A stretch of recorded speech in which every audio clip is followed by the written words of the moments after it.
Good evening. Call the meeting to order. Roll call, please. Mayor Kavanaugh. Here. Vice Mayor Brown. Here. Councilmember DePorter. Here. Councilmember Magazine. Here. Councilmember Yates. Present. Councilmember Tolis. Here. Councilmember Leger. Here. All right, this is a special session to review the results from pavement analysis by IMS Infrastructure Management Systems with possible direction to staff. Grady? Thank you, Mayor and Council. Tonight we have Stephen Smith with IMS. This is the firm that the Council awarded a contract back in November for the purpose of assisting the town in identifying the condition of our streets and also putting forth recommendations on pavement management and what we need to do in order to better maintain our streets.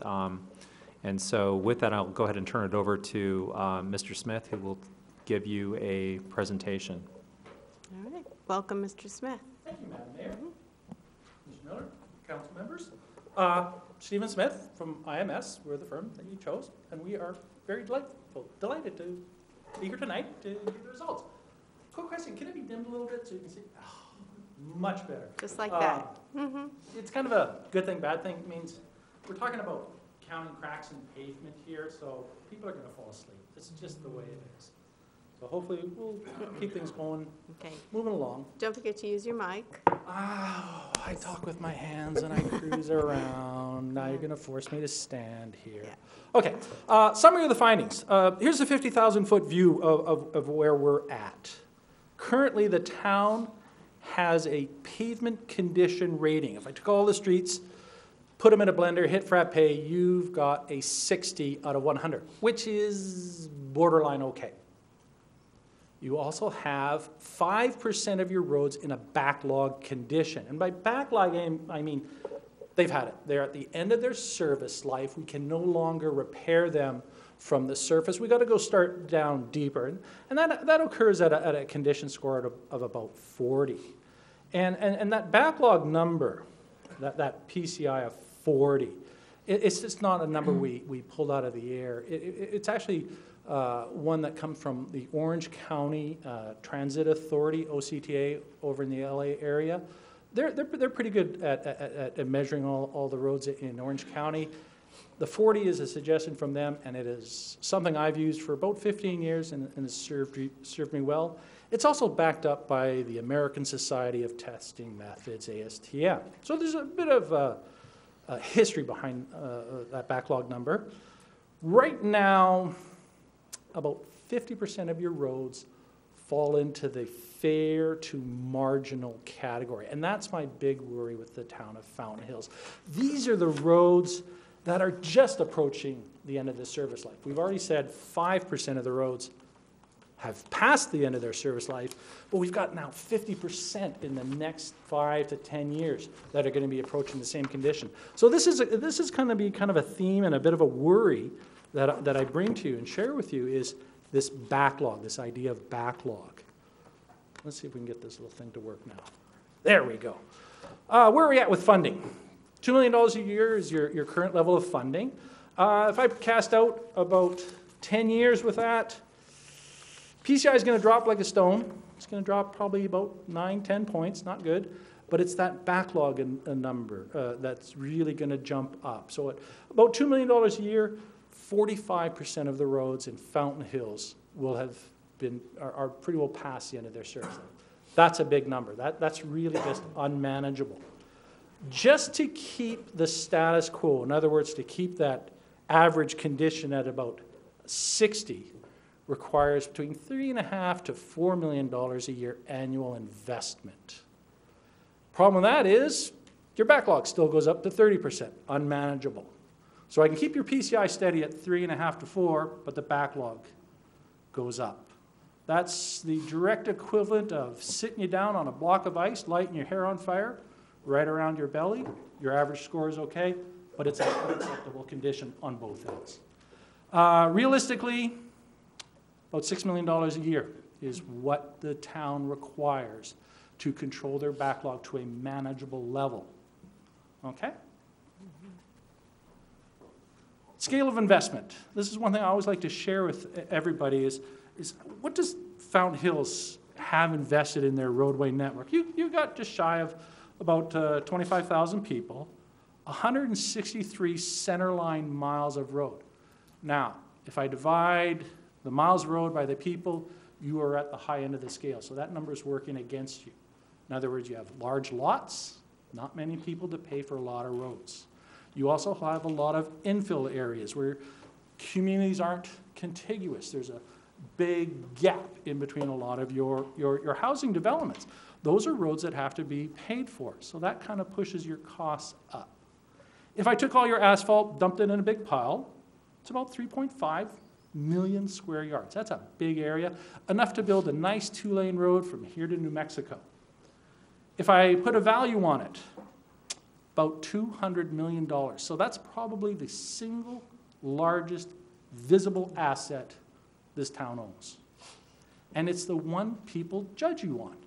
Now, in the past, you've made a lot of really good decisions regarding your roads, and I'm going to compliment you on that. Now we need to start looking forward and fix some of the lesser good decisions. So early look, PCI is 60, that's a score out of 100. That puts you in the fair to good category. Backlog, 5%. The maximum I'd want to see that is about 12, preferably about down around 10. So if I had to give you a letter grade today, got a B+. Today we're good. Tomorrow, not so good. That letter grade is declining fairly rapidly. A lot of people ask, why do pavement management? Why can't you just send the public works folks out, pick a road, go fix it? Well, the idea is to try and keep all the roads up here on the condition scale, up in the very good, the good ratings. It costs about $1 a square yard to keep them up there. If we let them slide down, very rapidly they go into a reconstruct requirement, about 8 times the cost. So we get really good life over about the first 10, 15 years of the road. We'll wait another 10 years, not so good. This is where Fountain Hills is today. You're at the steepest part of that ski hill going down fast. So we need to do something about that. The game plan would be to, over time, I'm not suggesting it's going to be fixed tomorrow, but over 10 years, we could move you up the scale onto what we call a perpetual life cycle. In other words, rather than rebuilding, letting all the roads fall apart and rebuilding them, let's get into some maintenance. I'm going to relate this to the family car. Your car's well past its warranty. You need to rehab it. New engine, new tires, all that sort of stuff. Eventually, we're going to get it up where we want to start doing regular tune-ups, regular maintenance, and push those big, heavy reconstructions out as far as possible. So we want to stretch the life of the average road through investments in maintenance and preventative maintenance routines and lightweight stuff. Let's try and avoid all those heavy reconstructions. So here's the concept.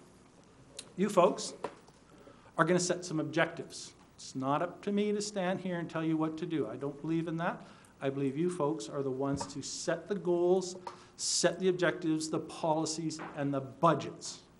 In order to do that, you need a good, firm understanding of your roadway network. That's my job. That's my job here today, educate you on where you're at, where you're going to be.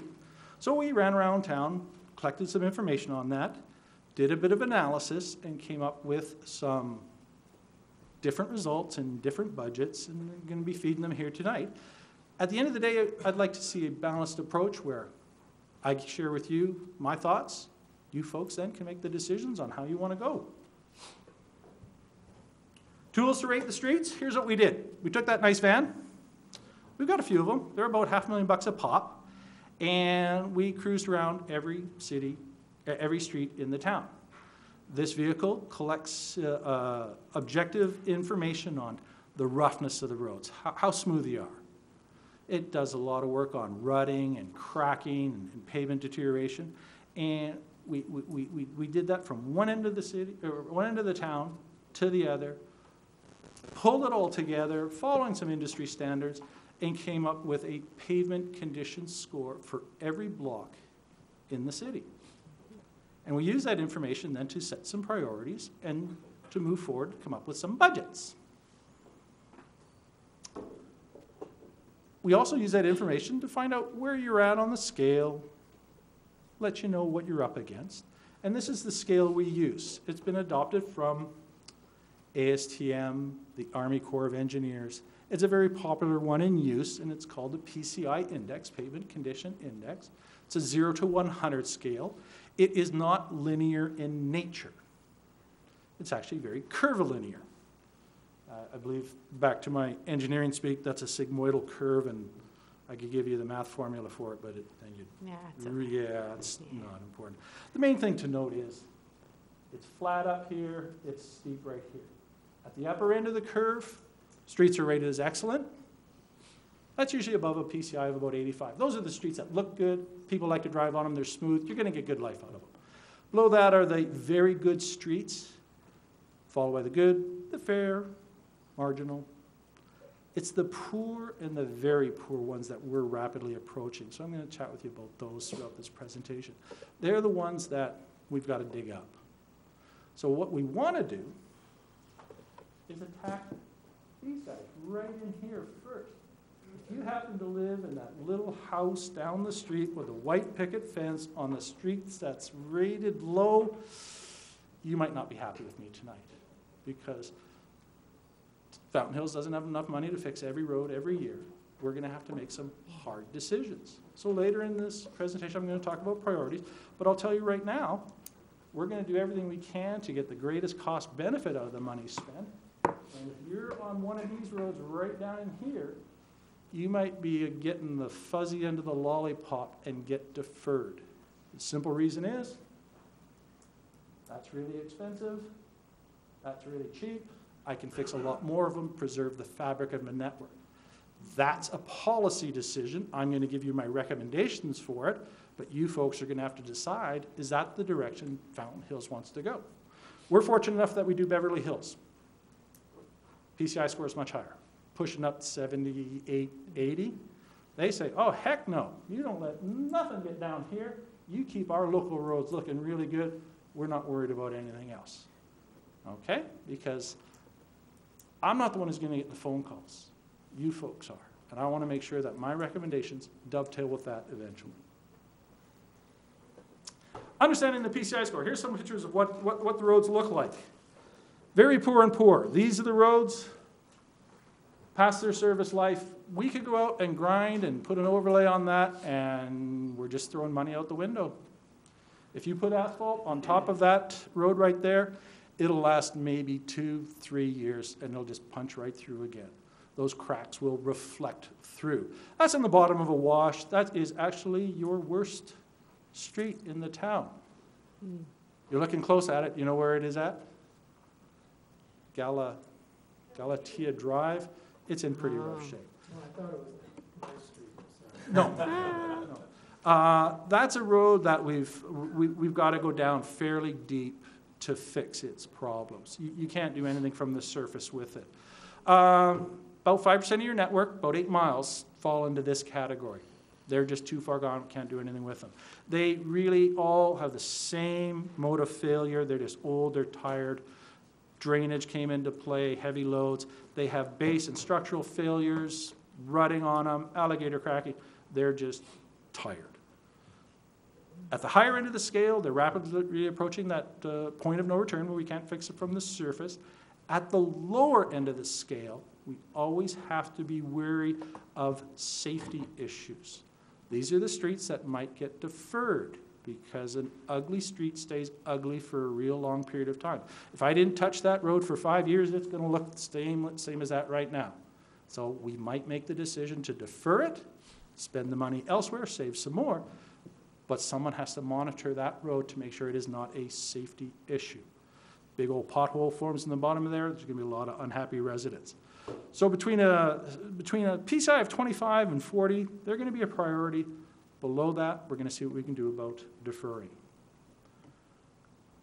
Streets with a condition score between 40 and 50. This is where I think it's 29% of your network. That's a big number, by the way. These ones, oh, they're tired. They're just about approaching the end of the service life. But the main word here that I want to leave you with is salvageable. If we went in on these streets, can't see it in the picture too well, but right here, that road is all alligatored out. It's fallen apart. But Justin and his crews could go dig up that area, put in a good patch, and then cover the rest of the road much cheaper. We could salvage it. Same with the road on the bottom. Right in this area here, it's failed totally. We got to fix that. Then we could put a much more affordable overlay on the rest. So these are the roads that are really going to get a priority. We're going to do what we can to salvage them, stretch that dollar. We've got a few other issues. Can't quite go back. The machine is fighting me. We got a few other issues with these. Right in here, can't quite see it, but it's in the picture. Someone never put on the top lift on that road. 30 years ago when it was built, they ran in the curbs, they ran in the base, they put in the asphalt, they didn't give you a top lift. That's probably contributing to your headaches today, is a lot of these roads have that wedge curb that isn't a good design. It doesn't really afford you good drainage. It wasn't what I would have done. Compounded with that, they never gave you your top lift. So these are the streets we want to target to see what we can salvage. Next up are the fair. These ones are, I think, 25, a quarter of your network. They're not quite as ugly. We could do a few things with them. On some of the stronger ones, we could go out there, crack seal them up, pothole fix a few places, and put a lightweight surface treatment on it. Some of the other ones, we might have to do an overlay. But these ones are a much less invasive street to rehab. Anything we put on those, we'll get good life out of it. So we want to spend some money on these lighter weight stuffs, targeting the money specifically to see what we can do to avoid those more expensive options. For the green folks amongst us, it's a great idea. If we could put a surface treatment on these roads, it means we don't have to haul in and out as much asphalt. We don't pound your roads out as much. It's a good option. Streets in the good category. This is where I want to see the town on average. This is Mangrum Court. This is what I think the streets should look like on average, in the high 60 to 70 range, if not even a little better. Needs a bit of love, needs a bit of crack sealing, maybe a little surface treatment. But this is another place where we want to start targeting effort to rehab your streets. So we want to sweep in low, salvage all those roads that are approaching the end of the service life. We want to come in high as well, get in some lighter weight surface treatments. Kind of a bifold approach there. Very good. I like these ones. Go out there, crack seal it, call it a day, get some good service life out of them. One thing I want to mention to you that everyone seems to, I don't know what it is about cities and towns, whatever budget cuts come around, the first thing that always gets cut is crack sealing. Don't know why, just is. I like crack sealing. I believe in it. I think it works. People say it's ugly. Well, you know, it might be a little ugly, yeah, but it works, and it really helps salvage our roads. So that's something that I'm going to leave you with that I like. It's going to be up to you folks whether to decide. But the thing about crack sealing is, by the time the first crack appears, that road is already in need of rehab. So a lot of people say, well, why don't we let the roads all fall apart? Why don't you just leave them? Let them all fall apart and then we'll rebuild them. No, that's more expensive. That's probably the worst plan we could put forward. So I like to get in early, get in light, salvage what we can. Here's what I want them to look like. PCI score, 85 to 100. You got some real nice roads out there. There are 10, 12% of the network that have been worked on over the last few years and are serving well. You've got good folks here in the town making good decisions now. Let's see if we can help them out a little bit. Here's where you're at. That is, if you haven't figured out, I'm an engineer. I love graphs, love acronyms, love to bore people to death. So here's where you're at. I'm not going to say that's a good distribution. On the bottom of the graph is your pavement condition rating, and on the y-axis is the percentage of the network by area. And I like to use area because that relates to costs, and it kind of helps us out. Couple real big problems with this graph. The main one is the difference between these two columns right here. Because your PCI score is at the low end of the acceptable range, I like to use the analogy, Fountain Hills today is sitting on the beach. It's a beautiful sunny day. Got your little Mai Tai beside you, and everything seems just fine. 5 miles offshore, there's a big old tidal wave coming at you. And that's it right here. So if I had to measure your metrics of health of your roadway network, your average condition score is a 60 out of 100. I like to, at a minimum, put you in the 60 to 65 range. So you're at the just barely good enough category. Probably if I ran the analysis today, you might be actually down at a 59.9. So you get the check mark there, but only for today, not for tomorrow.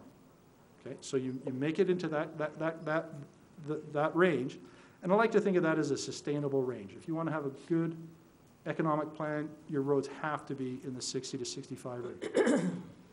The next metric is the amount of backlog. There's your backlog right there. It's about 5%. Today, that's good. End of 10 years, I've already said, it's going to go up high. So I would like to target it about 10%. Any city I've dealt with, if they can keep their backlog below 10%, is financially secure and fiscally responsible. Push comes to shove, I could see it going up to 12%, but I'm not going to recommend that. I would like to hold it at 10. Maximum about 15. I'm going to put you on blood pressure medication at that point. If it gets up to about 20%, literally you cannot pump enough money into your network to recover. You would be paying so much money into reconstruction and rebuilding your roads. It would suck back literally 100% of the budget. So we have to always be wary of the amount of streets we're leaving for our grandchildren in need of reconstruction. Because that's what it is. We got to take care of them. The third metric is the number of streets rated as excellent. Needs to be about 15% or higher. So you kind of missed the mark there. You're down around 11, 12%. And that 15% is a target because it shows ongoing investment. If you do all the math and the pluses and minuses, once you hit that magical 15%, everything else over time will take care of it, take care of itself. We kind of missed the mark there. So we need to take care of it. Excuse me. What would be a sustainable distribution? It's not just a bell curve, is it? It's a bell curve skewed to the right. Okay. I would like to see the peak about the 60 to 70. If I could draw it, it would be kind of like that shape right there. So the majority falling into that good, Good. very good range? Yeah. To give you an idea of where some of your neighbors are at, Scottsdale, I could say some bad things about them. Easy. More money than brains. No, I'm kidding. They're good folk. They're a client of ours, and they've got pretty good streets department. They know what they want. They're pushing for a PCI score of 80. Right now, they're in the high 70s. Wow. They've got some bond money working in, so they've got their network under control. Gilbert probably more representative. They're in the mid 70s. Backlog very low, but they're kind of a high growth city. Right, so they're depending on their newer streets to offset the older ones. The best city I've ever seen, Flower Mound, Texas. PCI score of, I think, 81. New city, all concrete, hard to miss up with that. Lowest I've seen is about a 53. A couple cities in Texas score pretty bad. And once you fall below that 60 range, you really start to notice, like, wow, how come all our streets are looking so ugly? And it starts to affect things like investment in the community, perception of the community. And earlier I said you've done some things right. Someone made some excellent decisions a long time ago. And I'll get to that in a few slides about maintaining that perception. Here we go. There's what your community looks like today. Your average network PCI, 60, backlog, 5%. That graph is colored like a traffic signal. Green is good, red is bad, yellowish colors in the middle, they're okay. You can see you've got these nice little pockets of green where you've obviously done a bit of work up in this area here. The main thing to note, and here's one of the good decisions that someone made, your arterials are in remarkable condition. Arterials are what most people travel on, so whoever made the decision, we're short of funds, let's protect those arterials, they did the right call. They followed the playbook exactly. So kudos to who's ever been doing that. Keep up that work. That gives us a really strong foundation to launch from for the next 10 years. It's a lot easier to maintain arterials than to rebuild them. So that's a good thing. Collectors, hey, they're at a 65. I'm happy with that. It met all my metrics. The PCI score's up there, the backlog's low, no problem. It's those gosh darn locals. They are at a 55, which in my book puts them pretty well in the ugly category. 8% of them are in backlog. That's what's driving the low ratings you're getting. It's really the locals that they're going to need a lot of love over the next few years. Here's what I'm going to suggest. Let's keep it above a 60. Work towards that. Let's keep it well above 60. Strive for excellence, settle for mediocrity. You get your roadway network above a 65, I can guarantee you your streets will look crisp and sharp. There's a big difference between a 65 and a 60. Let me ask you a question about that map. You got yellow, and then you got, it's kind of a darker Red. yellow. Well, it looks like, Oh, on the map? yeah, it looks like brown, and then Yeah. there's red. Yeah. So yellow is, Mediocre. That's all the marginals. okay. It goes from And so as dark it green gets is good, darker, light to green. the red is the worst. Red is the worst. Okay. Yeah. All right, I'm not doing too well where I live. Sorry. Justin can get you a full-size copy of this map. It's really hard to see in a PowerPoint show. Yeah, But the main thing is, keep in mind the coloration of it right now. Like, when you look at it right now, you don't see a lot of green. You see a lot of No. orange and yellows, and it's not such a happy one. yeah. So back to the targets, I want to suggest the town consider keeping the PCI score above a 65, backlog below 10. You solve those, things will be good. Okay.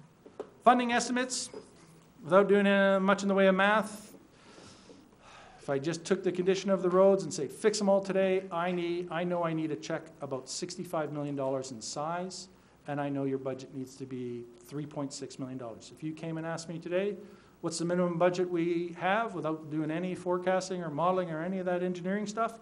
$3.6 million. All this says is, if I put an overlay on the road, I want to get between 15 and 20 years out of it. Madam Mayor. But the 3.6, that just maintains The status a quo. status quo, but we're still losing, The bottom end is Right. going to bite us in the backside. Yep. okay, thank you. That's that block of ice, hair on fire thing. It's not where we want to be. Okay? So I haven't even done any analysis. I know what we're up against. Oh, we don't need that. That's boring. Rehab needs. This is a really complicated graph, but it tells a story that I need to share with you because you're going to get the phone calls, not me. In order to stretch your budget the most, to get the greatest cost benefit about it, from the money spent, we have to make some hard decisions over the next 10 years. Some are ugly, some are easy, but they have to be made. This is realistically, if we boil it all down, this is a process of picking winners and losers. That's what it is. Some streets are going to get paved, some are going to slide. I'm presenting to you the most cost-efficient way of doing it, to try and stretch your money as far as possible. And that means making decisions. I'm going to share with you now some of the more important ones is, every red dot there is one block in the city. They're classified as weak pavements, moderate, or strong. Okay? The bottom scale is the pavement condition. The green lines are just little differentiators between what we can do to the road to fix it. Okay? So it's kind of a planning tool. And from here, I can then assign different rehab strategies to different roads based on their existing condition, and I can prioritize them. So if you happen to be on a street right up here, you're going to be funded first. Those are the ones that are the most salvageable. They give us the biggest bang for the buck. Then followed by these guys right in here. I can save those roads from the surface. I can spend $20 a square yard on them, and I can fix them and give you a good life. If I don't catch them now, I'm going to be paying $40, $50, $60 a square yard. So it's that cost of deferral that I'm always looking at. So here's my highest priority. Then I'm gonna start into these guys right here, because I think I can salvage some of those ones at a lower cost. This is where you folks need to start making some decisions. I put that in as priority 5. We've already run out of money by the time we get to them. And you don't have many of them, so I took a flyer on saying, well, put that as the 5th priority, and hopefully it'll fly with them. But these are the ones that are going to be deferred. We're not going to hit those first. My next priorities are going to be way over here. Let's start doing some lightweight stuff. That slurry seal type stuff, or microsurfacing. That's where the engineers go out there and mix up a bunch of asphalt and sand and spray it on the road. Comes out looking brown, turns black after a while. Great product. Highly believe in it. Basically, your roads, they need sunscreen. If you think about it, our desert sun is just killing our roads. Anything we can do to cover it up, to stop that oxidation, is a good thing. So I'm going to say, tackle these guys first. Yeah, I'll fix a few of these, but then go over here. The net upshot is, if you live on a street right here, it's an ugly street, it's tired, it needs repair, and if I look down and I see you fixing a road with a higher PCI, I'm on the phone to Madam Mayor saying, hey, your work crews are picking the wrong streets again. My street scored a 50, and you're not working on it, and you're out there working on that street that's a 65, and the answer is yes, because it's the best thing we can do for this town. It's good economic sense. A lot of people will come here and say, well, we should start at the bottom and start working our way to the top. Do it that way, worst first. No, that ends up costing you about 20% of your money. You've got too much lost opportunity. Remember earlier I shared with you, an ugly street stays ugly for a real long period of time. This is when it comes into play. We can let a few of these roads slide. They're really, really expensive. Let them slide for a few years. Go tackle some other ones. We'll get to them later before they become a safety issue. Those are hard decisions that have to be made. I've shared them with Justin and his team. Got a sign off there. Hopefully we'll take it one more rung up the ladder and share with you folks. Any questions on prioritization? This is a pretty complex part of stuff. Hopefully I'm leaving you enough information. Councilman Magazine. As you describe this and what roads we should attend to first and last and so on, I don't hear you indicating what kind of money we're talking about. I will. So, for Next example, slide. okay, I'll hold my question then. Hopefully I'll get to it too for you as well. Before we get into the money parts, we need to set up some decision-making paradigms. I like the way you've taken care of your arterial roadways, and I'm strongly suggesting you keep up with that. Keep those arterials in the best shape. Commerce flows, buses flow on them. It's a great plan. I like it. Any money left over, we can go to the local, or the collectors, then the locals. The order of rehab will be based on the cost of deferral, as I mentioned, not worst first. Those are all decisions you will have to concur with. Some other decisions? Well, Justin's going to have to chime in and say, yeah, when I rebuild an arterial roadway, it's going to last 45 years. That point right there. Arterial roadway in Fountain Hills, if it gets rebuilt, has to last 45 years. That's a long period of time. A local road, I'm forecasting, is going to go out to 60 years. I'm not even 60 years old yet, so that means a road built today, or road built in 1958, would just be failing today. That's a long time to maintain your roads. But if you follow that perpetual life cycle and the suggestions I've left with you, we can make this happen. We've got excellent weather here. We've got excellent building conditions. We can make this happen. If this was in North Texas, they would boot me out of the room. They're lucky if they can get 15 years out of a road, period, let alone 40. So we have been very not optimistic, but conservative in our estimates. I'm not trying to sell you a Cadillac when a good Chevy will do. It's going to cost you some money to do things. I like to use every possible toolkit when I'm managing the roadway. I roll into a lot of cities and they say, oh no, we only do 2-inch overlays. 2-inch overlays fix all problem. No, let's give the roads what they need. Let the roads tell me what they need. It might be a 3-inch, it might be a total reconstruction. It might be 1.5 inches. I don't know. I don't know those answers, but the road will tell me. might be a surface treatment. So a lot of cities have some resistance to things like slurry seals, crack sealing, chip seals in the urban environment. I encourage you to open up some discussion on, hey, what are all these things? Do they help? Do they work? The answer to those is yes, in my mind. So I've left you with a comprehensive list of things I'd like to see Fountain Hills use in their toolkit. Don't let all the roads fall apart and pile on a 2-inch overlay. Doesn't work that way, okay? So these are what we call the operating parameters. Has to be the brains of it. They're in there. And this is what we came up with. So here's the answer to your question, okay? Now this is one of these engineering geek speak slides, and I'm going to apologize right now for it because I love this slide. This tells me everything I need to know about a town. Trying to explain it to folks is like, wow, it just doesn't work out that well. On the bottom here is the amount of money you're going to spend every year for the next 10 years. So where it says like 5,000, that's $5 million a year, every year for the next 10 years. If you give me a specific set amount money, I will give you this line right there. That line is unique to Fountain Hills. You own it. That is how your network responds to money. So very quickly, if you say, well, Justin, we've got $2 million a year to spend over the next 10 years. What are you going to give me back? Justin can go to the graph and he says, oh, you give me 2,000, I'll give you a PCI of 50. Ick. That's the way it is.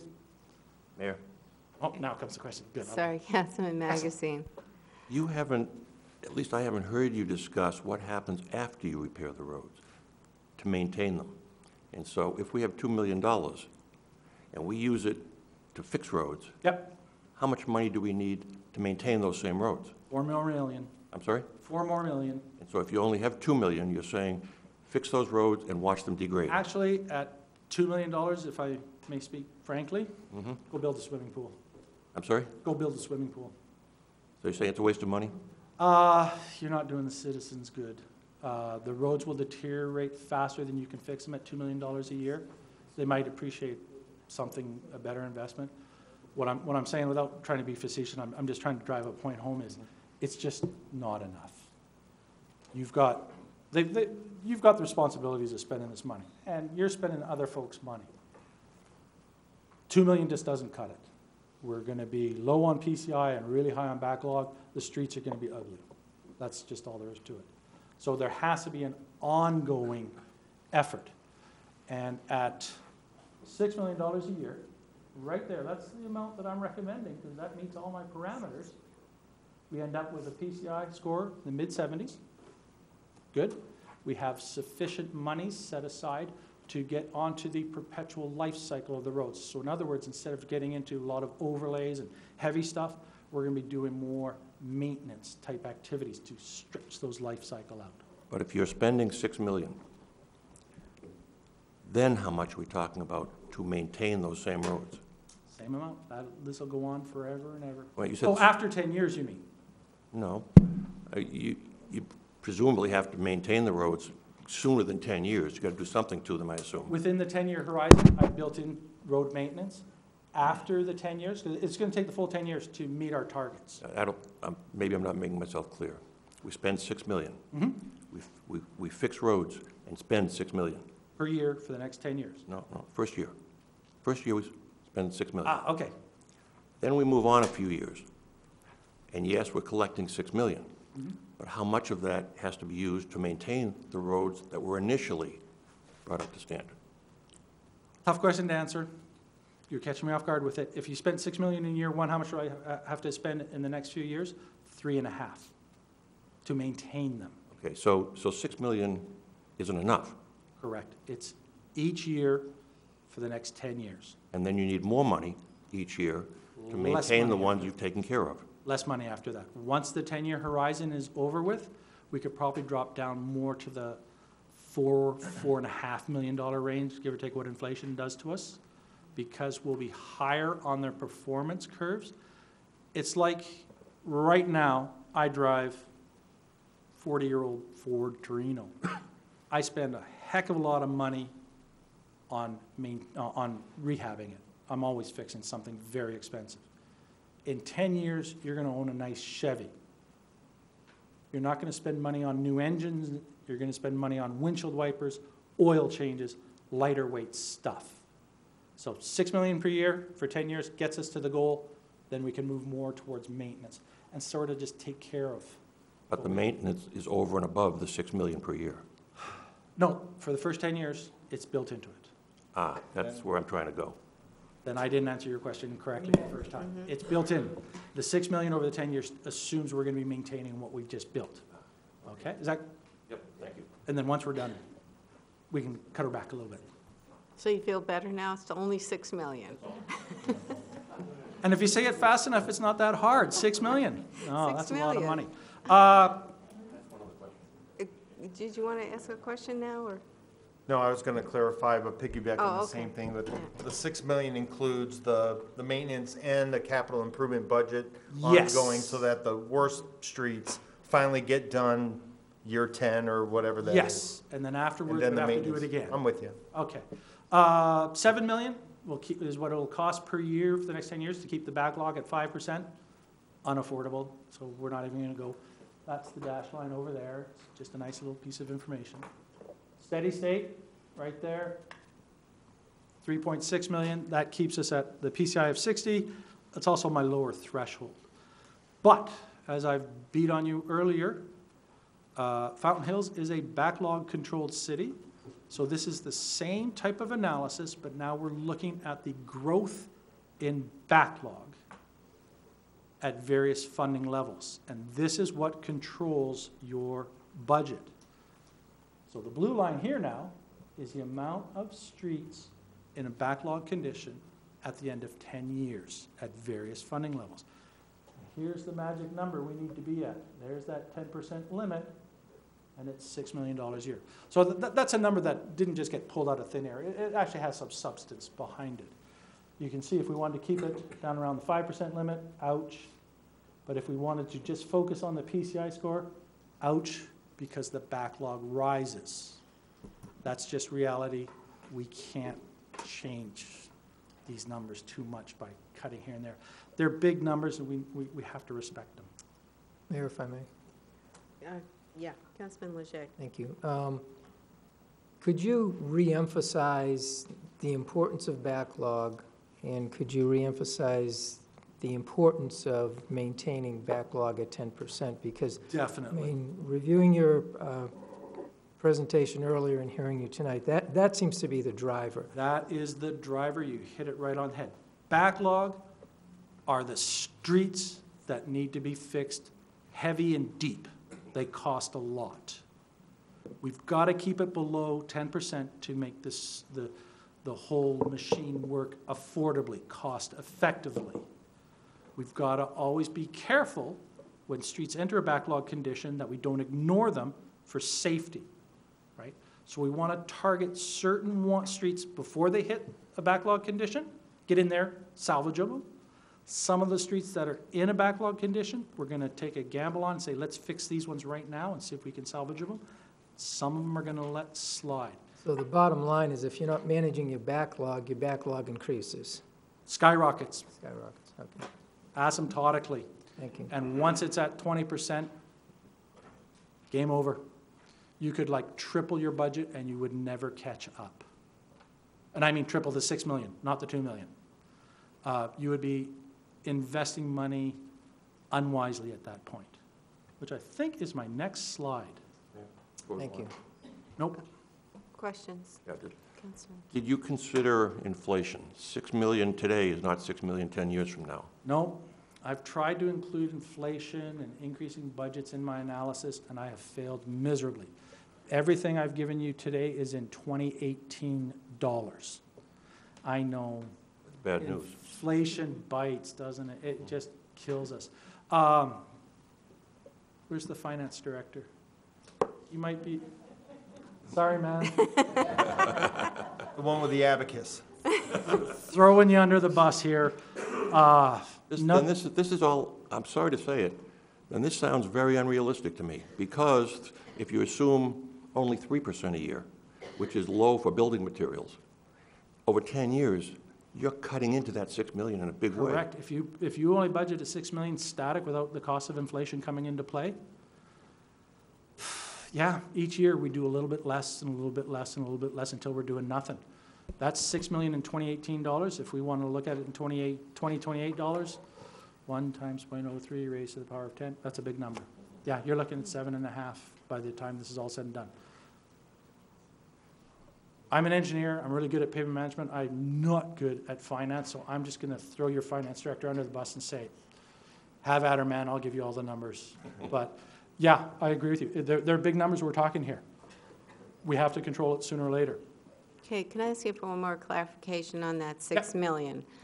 You said that the poor and the very poor streets would need reconstruction. So that's not in the 6 million. That is in the 6 million. It is in the 6 We're million. taking care of your backlog and your PCI. And that is reconstruction of the poor and the very poor streets. Not all of them, some of them we're gonna try and salvage, but Okay, correct. but it is We're reconstruction. gonna get them out of that backlog condition. Okay, Well, all but 10% of them.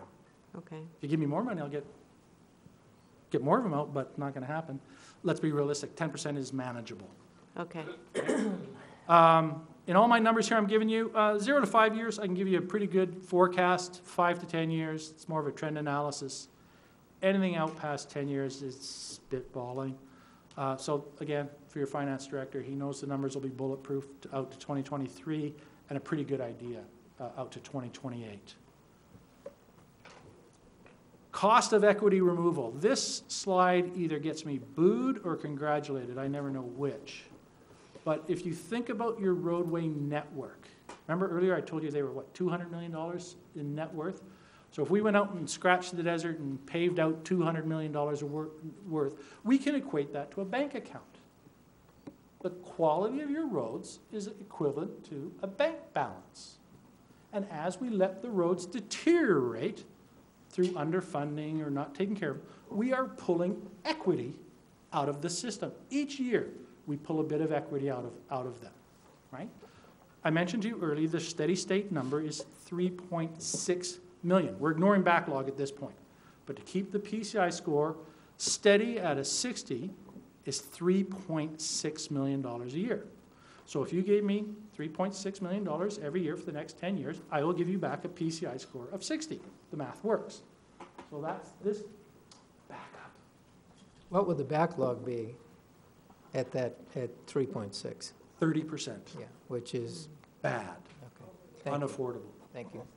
Sorry. One more, here we go. Here it is right here. That is your steady state number. So if you give me $3.6 million per year, we'll spend $36 million over the next 10 years, and the PCI score will stay steady. But you won't get 36 million worth of work because of inflation. Correct. I'm talking steady state dollars, good point.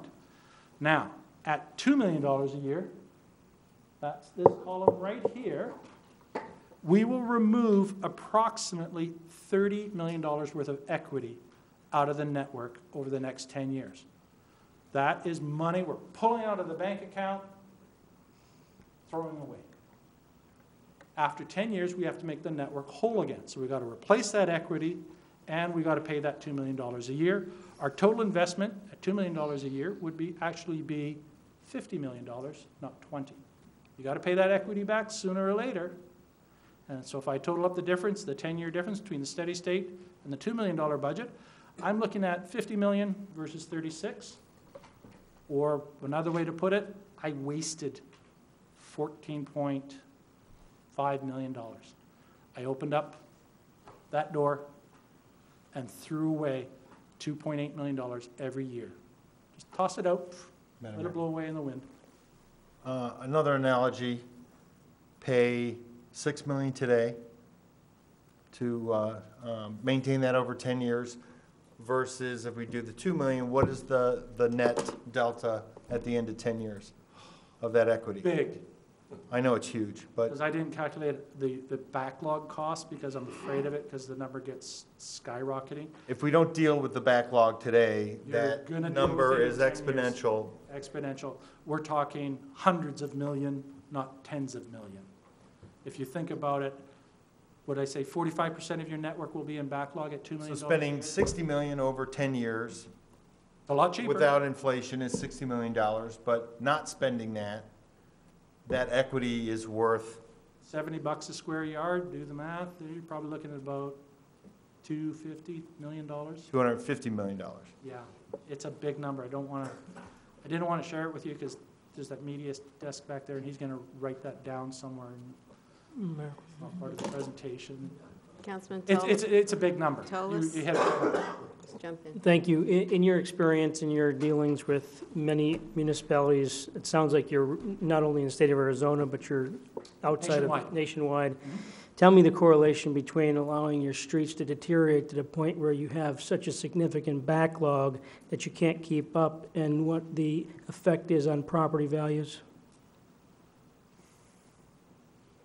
Can I run away from that question and just dodge it totally, or can I give you my impression?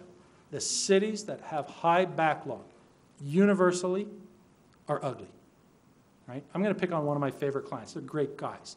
You ever been to Long Beach? Right? You drive their arterial roadway network, they're very much like yours. They're in good shape. You get off them, their local roads are not in good condition. They have a very high backlog. They're at about 26%, on their way up to about 45%. So they're fighting the same challenge. They've made the decision to invest in that. So they're going to take an ugly network, reinvest in their roadways, and make the city more livable, more pleasing, and they'll get the investment. If you look at, I don't know if you were in Long Beach 10 years ago, their downtown was pretty rough. They invested in it. The roads are where they started. Business followed. There are some direct correlations between pavement quality and investment in life and commerce. We'll give you the quotes in the final report, but yes, there are. You get into some cities, no. Investment will always occur at the border of the city in the county because they don't want to inherit that huge liability. So it's not an expense. That's why I keep using the word investment. Pay it now, or the bigger bill comes due later. That's the straight up of it. Everyone clear on this, the cost of equity removal? That is a nasty slide, not one I like to share with everybody. 10-year plan. Oh, let's get into some happy stuff now. 10-year plan. This is if we went through and touched and did that $6 million per year plus inflation. That was a good point, by the way. I liked it. Every street on that map that has a funny color on it gets touched. So on that map, there's a 5-year plan, year 1, year 2, year 3, year 4, laid out, and then here's what I'm suggesting for the following 5 years. So those are the streets that will get touched in the next 10 years. And it looks like we're cycling through a great majority of the streets, and we're going to. And we're going to start maintaining them. Street that gets paved in year 1 will probably get a slurry seal in year 7 or 8. That's that routine maintenance. This is what we want to follow. Here's what it looks like.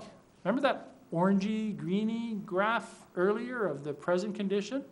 This is what the town could look like in 10 years. You can see a distinct flavor of green instead of orange and reds and browns to it. In other words, we met our goals. We were good stewards of the town's money. We spent it wisely. We got the network condition up, and we got the backlog under control. Doesn't mean we're finished.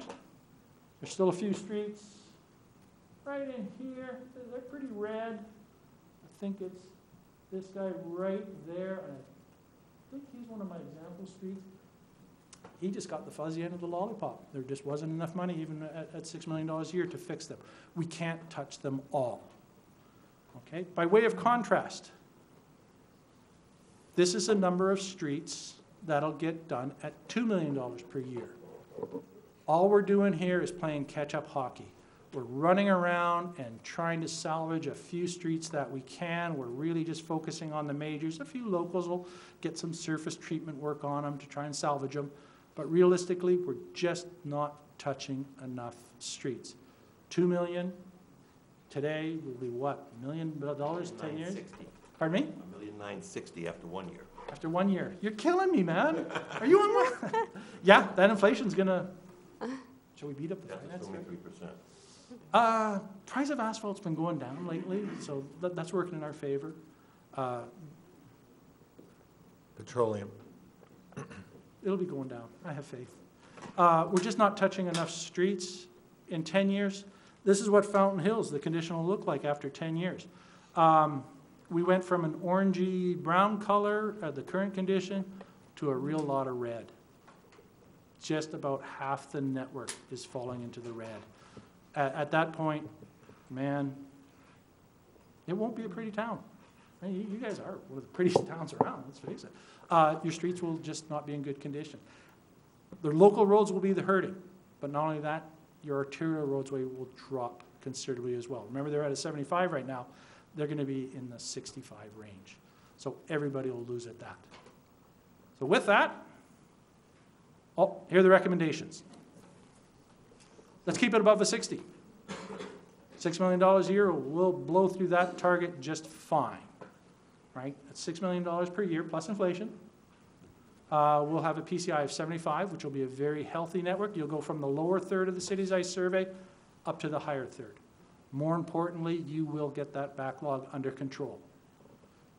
The decision to spend more money for Fountain Hills should have been made 15 years ago when the streets were all salvageable. But they wasn't. It's what we have to live with now. $2 million, no, won't cut it. You'll lose on every metric. PCI of 51 puts you probably the worst city I've ever rated. That's just the way it is. Backlog at 45%, you'd be the highest backlog too. I'm suggesting Justin and his team review the full suite of rehab strategies, make sure we like those.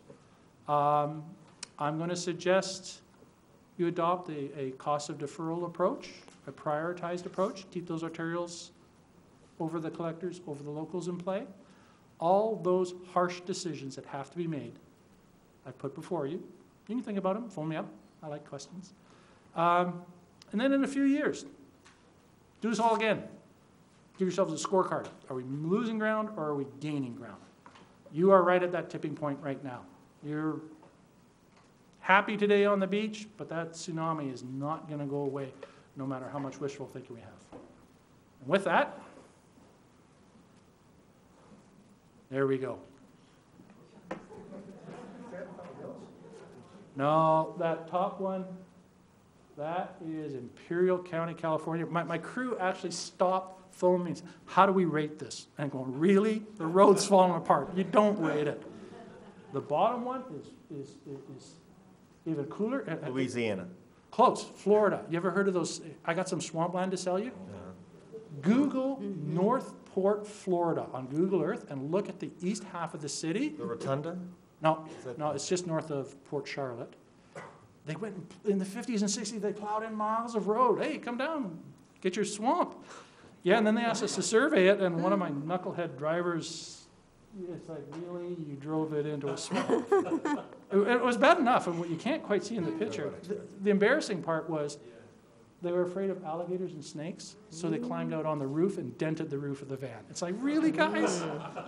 Then they phoned the city, come get a backhoe, pull us out, and some media was scanning it, heard it, came and took pictures of us, so we said, well, we got to celebrate that. We're not going to hide that one. So. Questions? You've been excellent. I love doing this. Councilman Yates? Hopefully some good news. So the $6 million investment over 10 years, as we've all said, will kind of get us to that level that we're on a good system.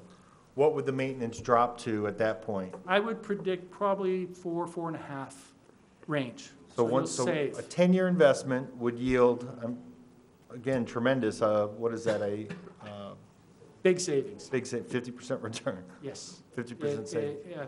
Quite frankly, you don't have many options. Not that I want to tell you your jobs, but man, your hands are really tied. Sorry. What part of Canada are you from? Really? Did that come out? Yeah. Out and about, or I didn't want to embarrass anyone from North Dakota or Minnesota. I originally from Quebec, grew up out in Calgary. So that northern engineering stuff is really good, helpful down here in the deserts. Good, But good ear there. Councilman Leger? just a couple observations. First, regarding inflation, we're always concerned about inflation. What's the largest cost associated with road construction? Oh, by In terms, It's it's, the cost of the asphalt. yeah, which Getting in is, which is correlated with the, there, what, oil the commodity of oil, yeah. and aggregate. And we've seen that over the years go up and down. That's why I'm not guessing inflation. I've given up on that. And we often piggyback with other municipalities in terms of, That's your best play. of scale. So thanks for clarifying that. But I want to point out your second biggest cost, and this is what Madam Mayor has to tackle: unfunded mandates by the feds. They're creeping in there with ADA compliance and green streets and complete street programs. That could easily add 40% to your bill. Now, we've included some money in here to take care of your ramps because it's good engineering and good municipal practice, but there's not enough money to go rip out every ramp. You've been doing a pretty good job. I noticed on Saguaro, coming here into town, whoever did the design on that went out of their way to salvage what curbs and ramps they could and replace the ones they had to. Great planning. The feds recently just changed the steepness of ramps from 8.3% down to 7.5%. So all those ramps you salvage, next go around have to be yanked out. Unfunded mandates. Well, that's something we wrestle with Daily. on an annual basis. Yep. Just one other comment. In reviewing your presentation, I was impressed with the slide that you had, Fountain Hill's 10-year plan, 6 million, so forth and so on. Ironically, we're throwing 2 million at it now. I think that our plans, if a property tax passes, is to throw 4 million at it, so it gives us, meets that number of 6 million. You mentioned the word plan, and we have had folks that have come to presentations before our town manager where we've talked about property tax, and the concern was about a plan or a lack of plan. Mm-hmm. And although this isn't completely vetted out, this is a plan. And if This is the most cost-effective plan, but I'm 50 miles away in Tempe, you're sitting here. There's going to be changes. There's going to be some, hey, we're putting a development here, defer that street, move this one. If we picked 75, 80% of the streets that you're happy with, touchdown. No, I understand that. I'm just, Excellent. the Vet it. Go ahead. takeaway for the residents is that you've presented a plan. Yep. And of course, you're making recommendations, and I understand that. And the print is so small, it's very difficult for people to read, but, Blame him. He'll get some bigger ones made. but if you were to look at that, you would see that there's dates there. Yep. Target dates in terms of when those streets will be done, and there's Correct. always also treatment recommendations. Correct. So it And not only budgets. identifies a street, it identifies a timeline, and it identifies the appropriate treatment And budget. and budget. Yep. So that is a good start for a plan in terms of having all of those variables in It's there. always easier to present a plan and edit it because it's built on defensible assumptions and priorities. Remember my first slide about you folks get to set the priorities once you discuss I that? understand that, but this is a plan. Yeah, it is a good plan, Thank you. my plan. Yes, Vice Mayor. If we could go back to the slide, Fountain Hill's 3 metrics of health, it's one of the very first slides. I learned how to use PowerPoint better, I do this quicker. You're doing great. Mm-hmm. And by the way, thanks for your presentation. This has been very enlightening Thank you. And frightening. and frightening. That one, Thank you very much. I have found this, as you started this presentation, you said that you were an engineer and you enjoyed graphs. I am not an engineer, don't want to be an engineer, but I do enjoy graphs. So with did I just that, get slapped in there? so with that being said, you've taken us through the 10-year period, and is it possible, and I would think it would not be very difficult, to show this same graph in What the post-10-year will look like? yeah, maybe in a 2-year increment, and Yeah, we could do that. and show the 2 million and the 10 million, or the 6 million, Yep, we can do that. because that is a visual that I think that is, I've got well, the for 10-year me, one in my pocket, but I kind of hid it from you today. well, I'll I leave it with would, Justin, I would enjoy seeing that, okay? if at all possible. For sure. Thank you. Great, thank you. Any other questions? Councilman DePorter? Just a question. During the course of the 10 years, how many times do you suggest we re-study our roads? You had mentioned. Well, I'd love you to do it annually. Sure. It depends on where you get your funding from. If you are relying on gas tax, you could push it off to 4 and 5 years. If you are going to bond it, right? GASB Statement 34, your finance director knows all about it, says, "Thou shalt be good stewards of long-term infrastructure assets and report back every 3 years," just so you can maintain your bond rating. Okay? So between 3 and 5 is the answer. Or every year. You know, I like Anything that else? answer too. Councilman Magazine? I want to go all the way back near the beginning to the methodology. You've got condition focuses on roughness, wheel path rutting, alligator cracking, and so on. This is all surface stuff. When we were discussing whether or not to do this engagement with you, we were told that you had some kind of instrumentation that looks below the surface at the road beds and so on. Is that correct? We didn't engage it. I'm sorry? We didn't engage it. It's called, we didn't engage it. What do you mean you didn't engage it? We didn't use it. Why? It wasn't in our contract. Oh, I thought that was the basis for us doing it. Well, No, we can do it this way. the council had concerns about the cost of this, if you remember, a year ago. And so when we brought this back, we were trying to reduce the cost so at least we can get this going. So we did agree when there was a discussion about this, if there were any streets that there were some questions on, specific streets, we could go ahead and do a contract amendment to do that. So that is a possibility if there's some streets that there's, like this one here that I think he's got, was that the Galatea might be one where we might want to do that, kind of see what the base looks like underneath the street. Here's the engineering speak behind this. This is very common to do it this way. But how can you vouch for the accuracy if you can't see what's underneath all of this? Distresses manifest themselves in different ways. Some are what are referred to as, I'm going to go way into the engineering side of it. Some of them are what we call load-associated distresses, caused by the heavy truck traffic, right? Rutting, alligator cracking, bit of roughness, longitudinal cracking. These are caused by heavy traffic. They're caused by not adequate subgrade. Right? So we know what's underneath just by what we see on the surface. Right? Some of the distresses are caused by weathering and oxidation. Those are non-load. We can classify each road based on these. Is it as accurate as if we went out and tested each road? No. But there's a trade-off.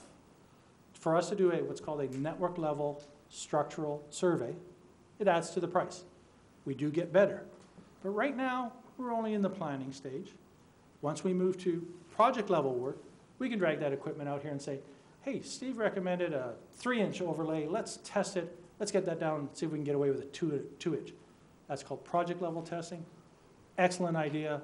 There's a lot of other firms here in town that we work very closely with that help us out with that sort of stuff. Plus or minus 10%. If you did that, based on your experience? It saves the city money, or town money. Well, that's not really the question. The question is,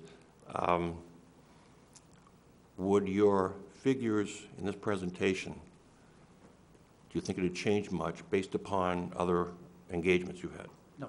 We did Atlanta, big sample there, with and without the structural testing. It changed the PCI 1 point. Individually, there's a few changes here. What it does do is more at the project level, we have more confidence in the recommendations. I'm confident in these recommendations. They're not going to change more than 5% up or down. Not going to happen, right? So to answer your question, would have been great. Didn't occur. We'll deal with that. But good question. Any other questions? Councilman Leger? Just to clarify, so from an engineering perspective, you're basically saying inspection and experience of the surface condition is predictive to a certain degree of accuracy of the subgrade. This is horseshoes and hand grenades. Close is good enough. Okay. We follow the ASTM protocols. This is what the Army Corps of Engineers, how they go about doing it. And they're pretty good agencies. They know what they're doing on occasion. Thank you. So Thank we you. follow them, very industry standard testing protocols. Our friends over next door in Scottsdale, no, they asked us to do the deflection testing. They got a bit more money. They wanted to stretch their resources as far as they can. So it was a good investment. Yeah. Any other questions? No? We do have one speaker card. We could bring up our resident. Bob Shellstrom. Okay. Thank you, and I did appreciate what I saw. Please come up to the mic Oh, certainly. and identify yourself. I took a look at this online as well as here, and it was a very nice public relations presentation, but you're putting a lot of numbers here, okay? And to get those numbers, you had to do very substantial calculation spreadsheets, assessment sheets by segments for what must have been, what, over 100 segments that you evaluated in the streets? Thousands. One of the things that I've had issues with when I've been other committees and other issues was sometimes when we started looking into the nitty-gritty on some of these things, there were other solutions that presented themselves. For example, once I was on a committee for a school district for a building and a finance committee, and we had a very large parking lot that the consultant came in and said, you need $1.6 million to completely rip up, produce a new subgrade, and take it in there. When I actually requested the soil reports, I found out that they had a great subgrade modulus through about 80% of it, but there were just 2 localized areas that needed a replacement. So what we did is we took care of those problems, defined the problem differently, and we just did the overlay on the rest and just did heavy remediation in 20%. It cost $700,000 instead of $1.6 million. And after 10 years, it's working very well except for some sealing. So the question here is, with the backup assessment documents and calculations, when will they become publicly available for us to look at? That I can't answer. There's Justin, he'll let you know. Okay. I submitted to council, but I think I owe it to them to see them first. Well, that's fine, but, so they haven't seen them yet? Not the details. Okay, now, with what you put out here, usually when I've done presentations for engineering reports, and I had been licensed as many as 8 states, got degrees in civil engineering as well as mechanical engineering and 4 decades experience. Usually you go through a little more methodology. What you gave was a great qualitative mention that's, going to be in any kind of reference for this thing. But usually you look into more of how you did those assessments and to get into those grades. Like you've got ASTM D6433, few others, and Army Corps of Engineers items. Usually that would be seen because, let me tell you my concern. When you look at a certain segment of road, you may have alligatoring over maybe 10% of that segment, okay? Now, some people might make a call and say, well, this is all going to be graded out at a 40. While 90% of it, if you just took a look at that as a separate segment, you might have looked at something that's maybe a 90, okay? So when we look into things like this, like the situation I saw with the parking lot, that comes very important. And the fact is, you're giving us a $6 million a year number, and that may be perfectly accurate and the best possible scenario. But then again, the old trust but verify kind of thing I think is important. And seeing the rubric by which you made a decision for those classifications may have been straight. Mr. Shellstrom, Sure. your time is up, please. Okay, a lot more to say, but sorry. Okay, everybody gets 3 minutes. Were there any other speaker cards? No, Mayor. Okay. Mr. Smith, is there anything you'd like to add? If you'd like to, I think it would. please use the mics because we're broadcasting this. Okay, what Thank he you. said, perfect, bang on, rightful in any way, but we did include it on, I'm just going to go forward because I think he kept up with it, so might as well share with him. One of the things we did, and he nailed it,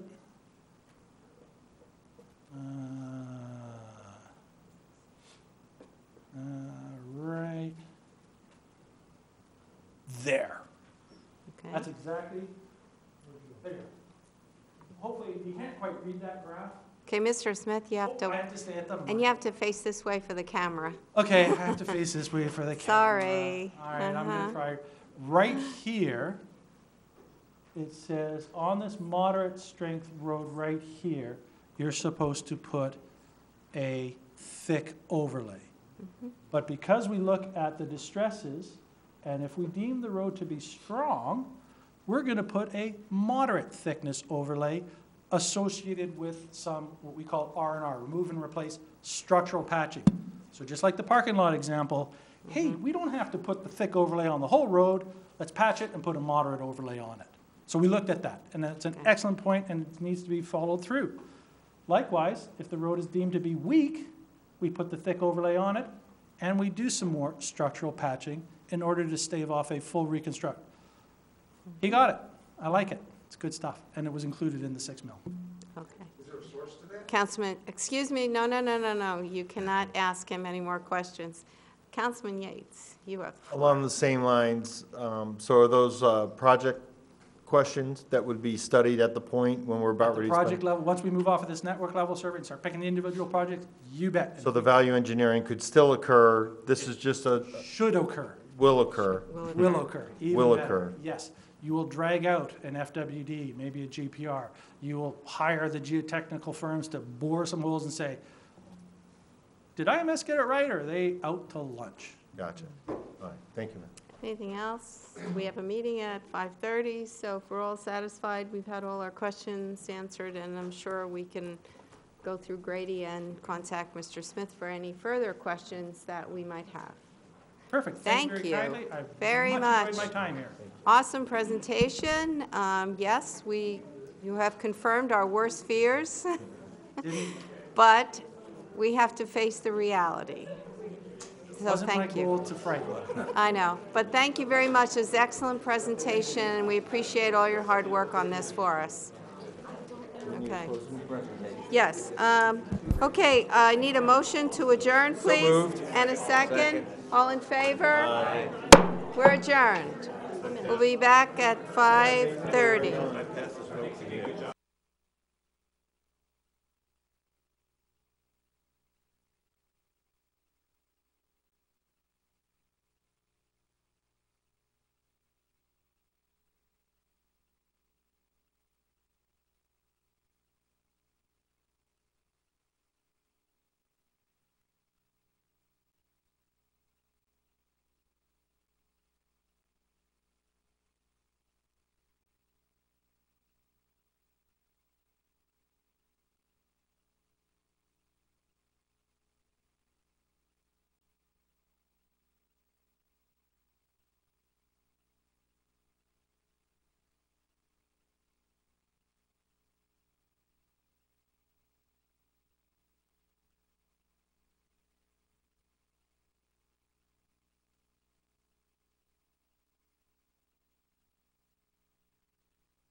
that right next to us. Okay.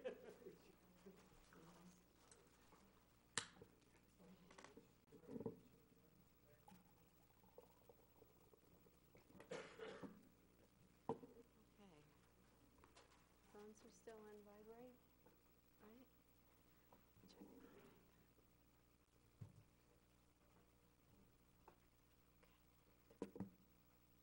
All right. Now we're on our regular meeting. Call that meeting to order. Please stand for the Pledge of Allegiance. Pledge allegiance To the flag of the United States of America and to the republic for which it stands, one nation, under God, indivisible, with liberty and justice for all. Please remain standing for our invocation. Pastor Todd Forrest from Fountain Hills Christian Center is here with us tonight. Shall we pray? Dear Jesus, we thank you for this beautiful opportunity we have to live in this community. Lord, I thank you for the leaders over our community that we have elected. I pray that you would guide them and direct them as they serve this community for its best purposes. Lord, I thank you for the environment and the attitude and that you have put in this place. And we pray that you'd protect our community, protect our schools, protect our law enforcement. And Lord, that you would continue to guide and direct us. We pray this in Jesus' name. Amen. Amen. Thank you. Roll call, please, Bev. Mayor Kavanaugh. Here. Vice Mayor Brown. Here? Councilmember DePorter. Here. Councilmember Magazine. Councilmember Yates. Present. Councilmember Toles. Here. Councilmember Leger. Here. Thank you. Okay, we go on to the mayor's report. Reminder to the public, April 30th, 2018 is the last property tax information meeting. It will be held in the Community Center Ballroom, number 1, beginning at 3 p.m. And I have a personal announcement. I would like to congratulate our town manager, Grady Miller, on the birth of his first grandchild. Wow.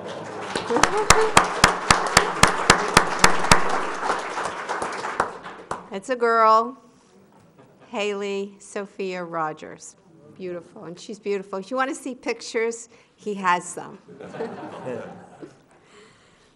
All right, we will start with a presentation by Maricopa County Recorder Adrienne Fontes regarding election process in Fountain Hills. Grady? Yes, thank you. We're pleased to have with us tonight Mr. Fontes, who will be giving a brief presentation on the election process. As you know, that's coming up soon, and we're delighted to have you here tonight. Thank you.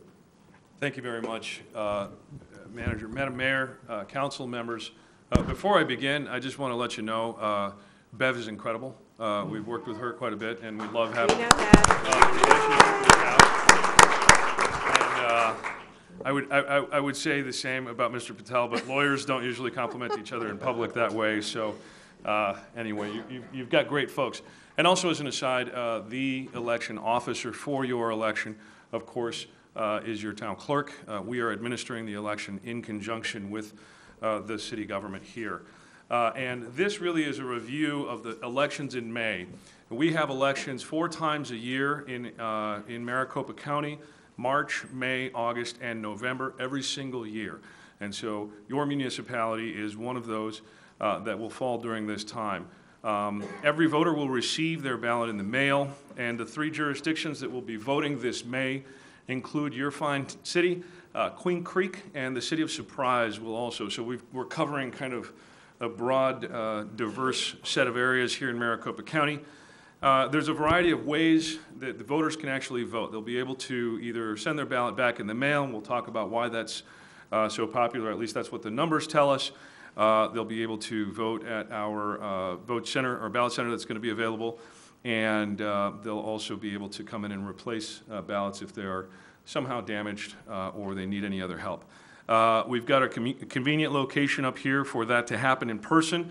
If folks want to get their sticker, we know that's a big deal. And we also want to make sure that folks have access. So we're going to have a lot more access insofar as time and days, and the system we have now reduces provisional balloting significantly. The proof is in the pudding. In this fall, 2017, we had jurisdictional elections across Maricopa County, 27 different jurisdictions. In 2013, we had 2,700 provisional ballots. In 2015, we had 2,900 provisional ballots.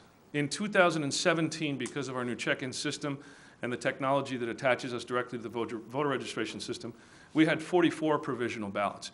And so that was really a fantastic development that our elections department was really good at.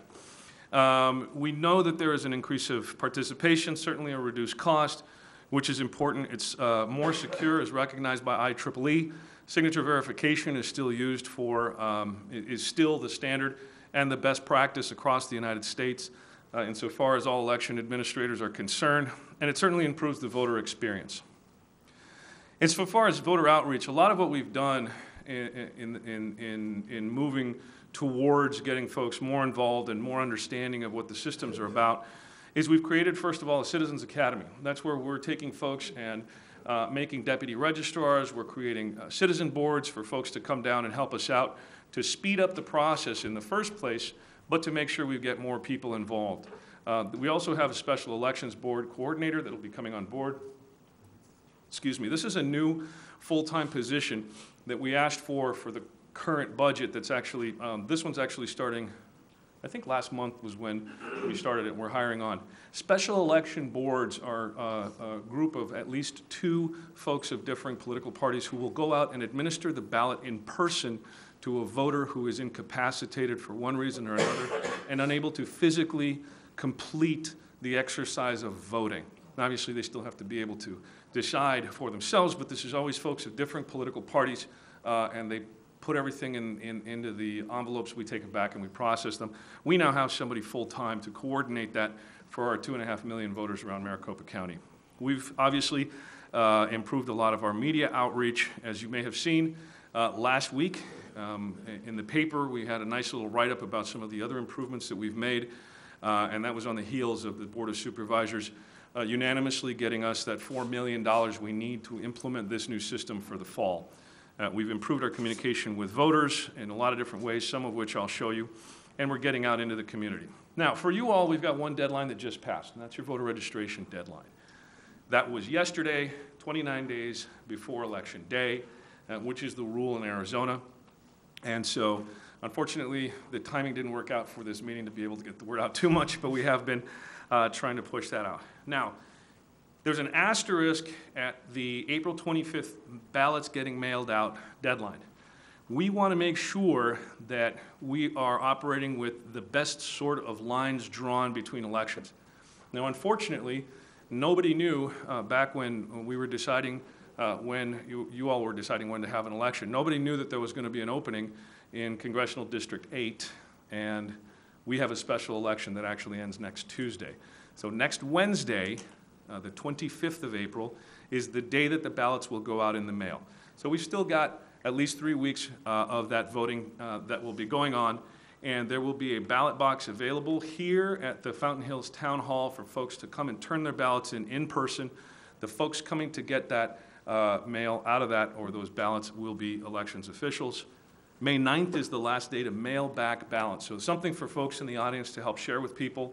If you're putting it in the mail, if you're not bringing that ballot by mail back, if you're putting it in the mail, please bring it into the post office or send it by May 9th. And of course, May 15th is Election Day. Now, what are you going to see at the ballot center? And we have a ballot center that we're going to be setting up here at the Fountain Hills Community Center, of course, 13001 at North La Montana. And that'll be open from 10 a.m. to 6, starting on May 5th, and that'll go through the weekend until May the 14th. So there's lots of time. There's lots of accessibility, of course. The Fountain Hills Community Center, everybody knows where that's at.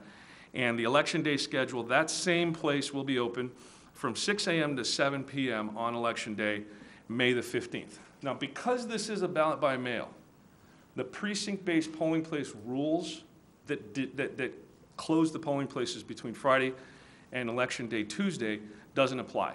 Now, that's an old rule that goes back to when we had paper rosters of registrars and stuff like that. Our system now, for a variety of reasons, not the least of which it's electronic, has a live voter registration database that it operates right off of ours. And so we don't have to close, and the law doesn't require us to close polling places over the weekend. And so in order to have maximum participation and maximum access, we agree that having a ballot by mail, the way you've chosen to do your election, is the best way to do it. So all those folks who wanted to vote on the weekends or maybe have a holiday, take their grandkids to the polling place, get a sticker, all that good stuff can happen over the weekend immediately prior to the election. And that's why we're open until and through May 14th, which is the Monday, right? So all the way through. There is, of course, as I indicated, going to be the drop-off location here. And now I want to talk a little bit about, because a lot of folks still for some reason have these questions about some of these ballot by mail procedures. We get that from the voters. We get our impetus to do this from the voters. Let's just look at the 5 precincts that right now make up the bulk of Fountain Hills. Now, this map with these precincts is the current map. We've taken your voters and put them into place basically on this map where the current precinct lines are for consistency. And if you look at these numbers, it's real interesting. Let's take Golden Eagle, for example. And I think that's the Golden Eagle is this big precinct right up here. And that's a little fuzzy, but the numbers are as follows. First number is 1,061. The second number is 804, and the third number is 15. These numbers are specifically for the general election turnout in 2006, 2010, and 2014. These are the gubernatorial years like the one we're having right now. And if you look again at that, what you see is a precipitous drop in the number of people who are showing up to the polls on Election Day. Let's stick with Golden Eagle Precinct for a moment. If you look at that 1,081, that's the number of people who showed up, oops, I went the wrong way. That's the number of people who showed up at the polls when there were 2,500 registered voters in that precinct in 2006. If you go to 2010, that 804, there were 3,124 voters. And if you go down to the 15, which is 4 years ago, there were 3,839 voters in that precinct. And so you have an increase from 2,500 to 3,800 voters in the precinct, and you have a drop from 1,000 to 15 voters in that same precinct showing up at the polling places. Now here's the thing. Wow. In the special primary in CD8, one of the precincts down in Supervisor Gallardo's district, in Supervisor District 5, we had 11 voters show up on the special primary day. Now, we hold the voters' right to show up and vote at the polls sacrosanct. But when it costs us close to $250 per voter to open up a polling place, and we've got less than a dozen people showing up, we have to look very carefully at the patterns. What do the voters in Maricopa County generally want? Well, we can tell what the voters in Fountain Hills want. We know that voters are just not showing up to their precinct-based polling places. And we know that they're voting by mail still.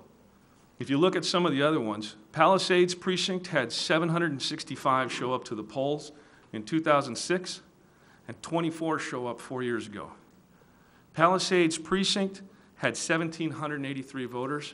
They went up to 2,860 voters. The numbers don't lie. Folks want to vote by mail, and they don't want to vote in an assigned precinct on polling on Election Day. So you all, making the choice to go to ballot by mail, have opened up that whole weekend of voting, which is an incredibly positive thing for the voters.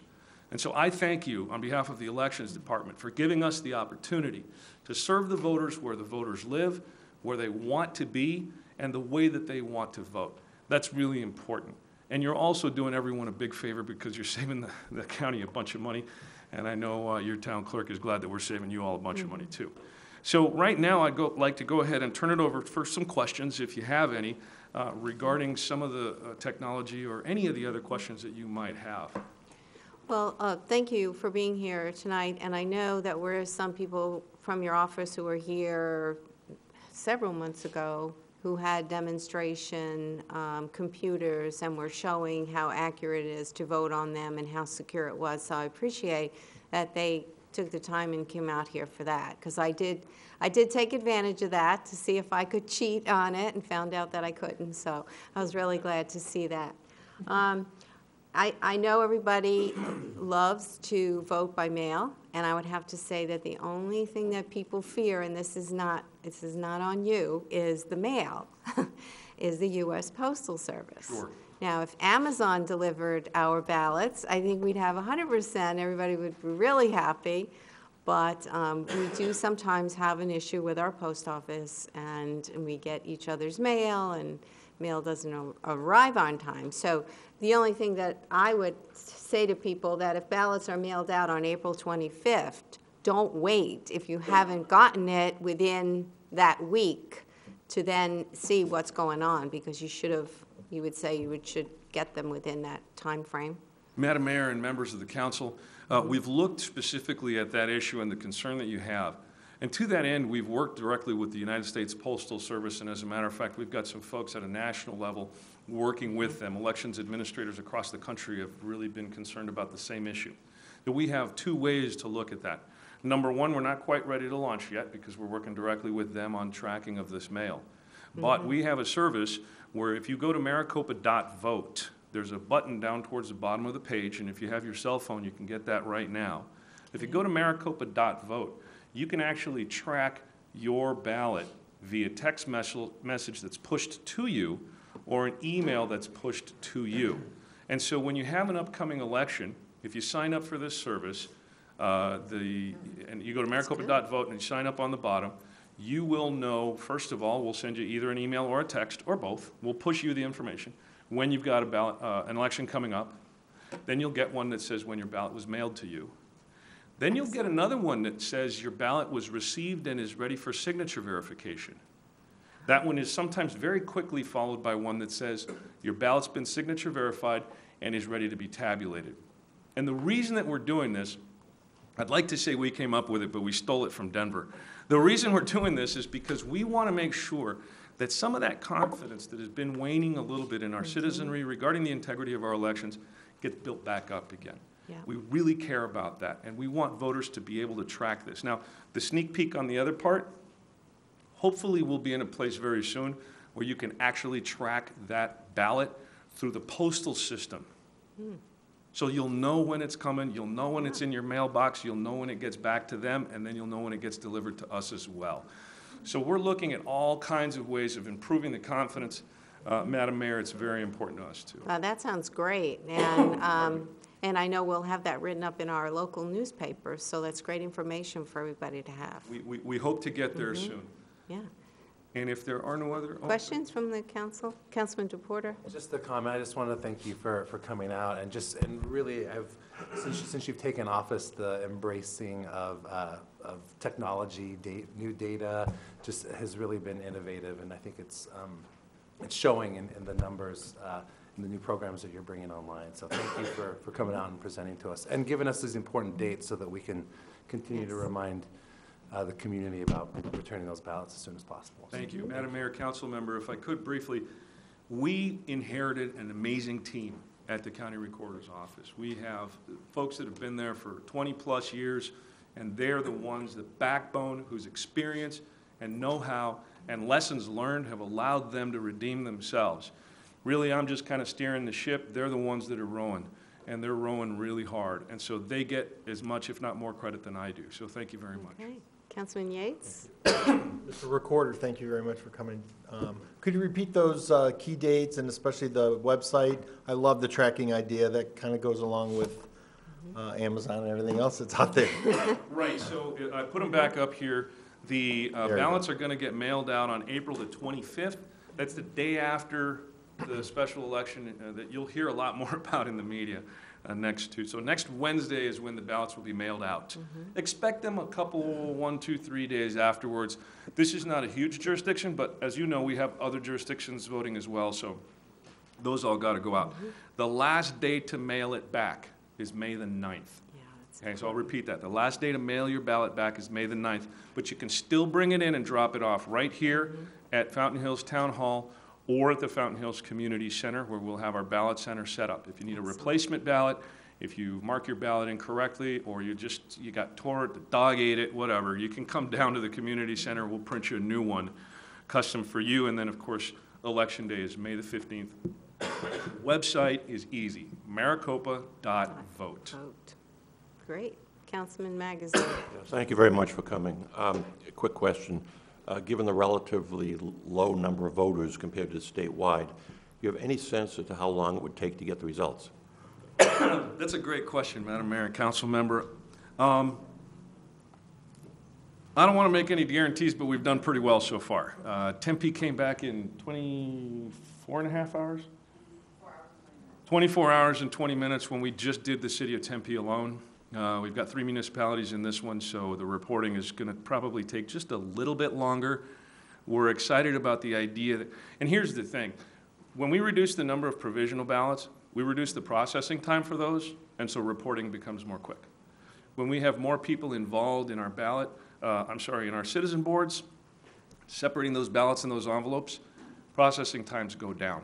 And so we're excited about the possibility of being able to report within 48 hours of the polls closing, although I won't make that as a guarantee because that always gets you in trouble, particularly in this area. So, Madam Mayor, Council Member, I think it's a good bet that you'll have canvassable results somewhere around 48 hours after the polls close.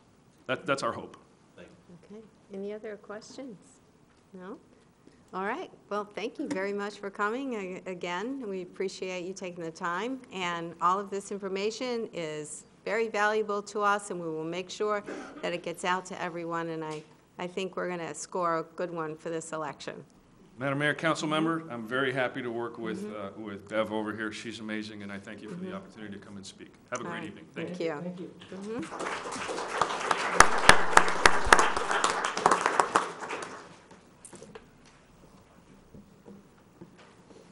Okay. Okay, we have a little change in our agenda here.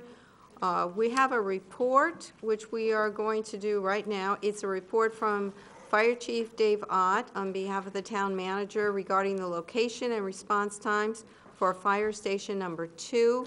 I'll just remind the public that this is a report only. It's agendized, so but there's no public comment on this. Chief Ott? Good evening, Mayor, Council. One of the things that we kind of looked at when we were first started talking about relocating Fire Station 2, and that predates me a little bit. Chief LaGreca was still here, and it really had to it revolved around Scottsdale Fire, or the city of Scottsdale, terminating the contract mutually with Rural Metro. At that point in time, there was a fire station that's up by the Mayo Clinic off of 136th Street, 134th Street, that's serviced our west boundaries. Once we no longer had that relationship with Rural Metro Scottsdale and Rural Metro Fountain Hills, those units were no longer available to move into town. Chief LaGreca was part of that process, helped Scottsdale form their fire department, and then came back up here as the fire chief. Prior to that, we had located Station 2 at a point in time when we also serviced Fort McDowell as their fire department, as well as took care of part of the Beeline Highway in our response, because we also shared some responsibilities with Salt River, Pima Maricopa Indian community. So that station location made pretty good logistical sense. Since 2005, and Chief LaGreca spent a lot of time looking at the areas that we had. We also came up with the master plan of having Station 3 up off of Desert Canyon. And there's been, as we look towards the future, that may not be the best location for it. We may also look at moving it closer to the state trust land if that makes more sense at that point in time. But that's something that's a little bit down the road. The response times that were set up have been part of the Rural Metro contract for at least 30 years that I could find. They were the same 5-minute response times in Scottsdale. Rural Metro has always been a little bit different than municipal fire departments on the privatized side of it, and kind of did things a little bit differently than what the city of Phoenix might do or the city of Tempe might do in their response guidelines. Reference had been made to NFPA 1710, which came out in 2001, which the larger municipalities ended up being able to meet those response guidelines that were set forth in NFPA 1710 by being part of the Regional Wires Consortium, which is part of their dispatch center. So if you go to Glendale, there might be a Glendale fire station that's right on the border of Glendale and Phoenix. That 9 out of 10 times, that Glendale station will respond into Phoenix. That lets them meet those we talk about 4-minute response times or 4-minute travel times. That allows those cities to work together and meet that. We don't necessarily have that capability here. We rely on Fort McDowell for some responses as well, but they're not into that 5-minute time. But the 5-minute time is part of the rural metro contract, and they came up arbitrarily with the 90% of the time to be able to meet the needs of the customers.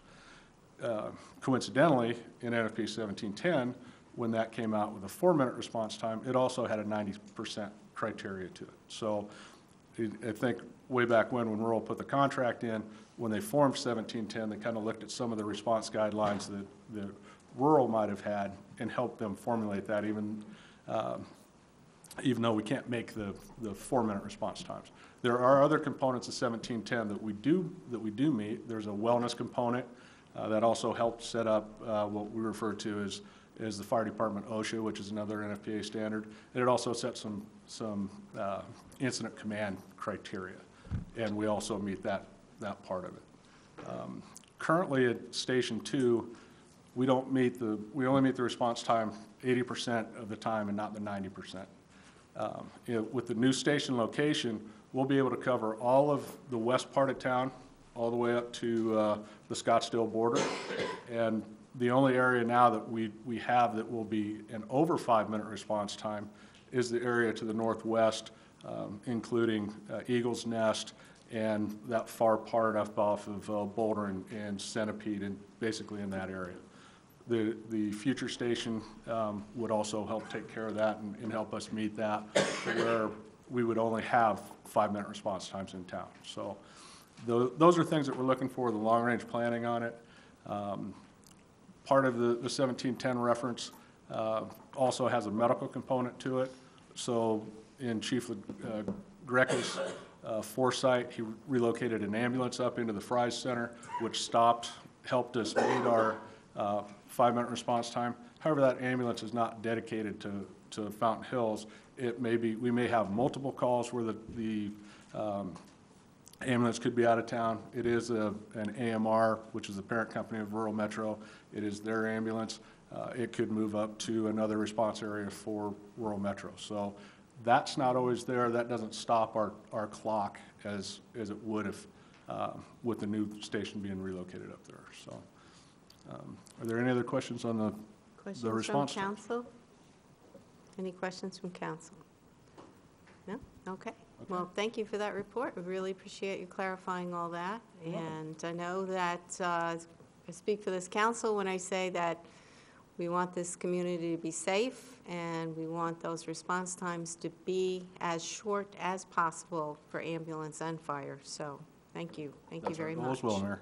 Mayor, I did have a question, not on response time, but something that's come up in some of our presentations to the public recently. Are there any other advantages to moving Station 2 to its new location in terms of, I don't know your terminology, but workload balance? Yes, Madam Mayor, Councilman Leger. It will also help, what the new station location will do is it will balance out the workload between Station 1 and Station 2. That helps in the long run with wear and tear on the apparatus. It also takes out what we had areas of over 5-minute response for Station 1. Inca is an example. We had kind of split Inca into different station response guidelines. We'll now move all of Inca into Station 2 responses guidelines. That will also eliminate some confusion that the dispatch center has, whether it's an even or odd address, on what unit goes and how we get there. But we've redefined those maps, and we're looking forward to when we're going to actually be able to put those maps into practice. But it'll balance out the workload. it also balances out things like snake calls and the other very important parts of what we do, but some things that just add to the workload.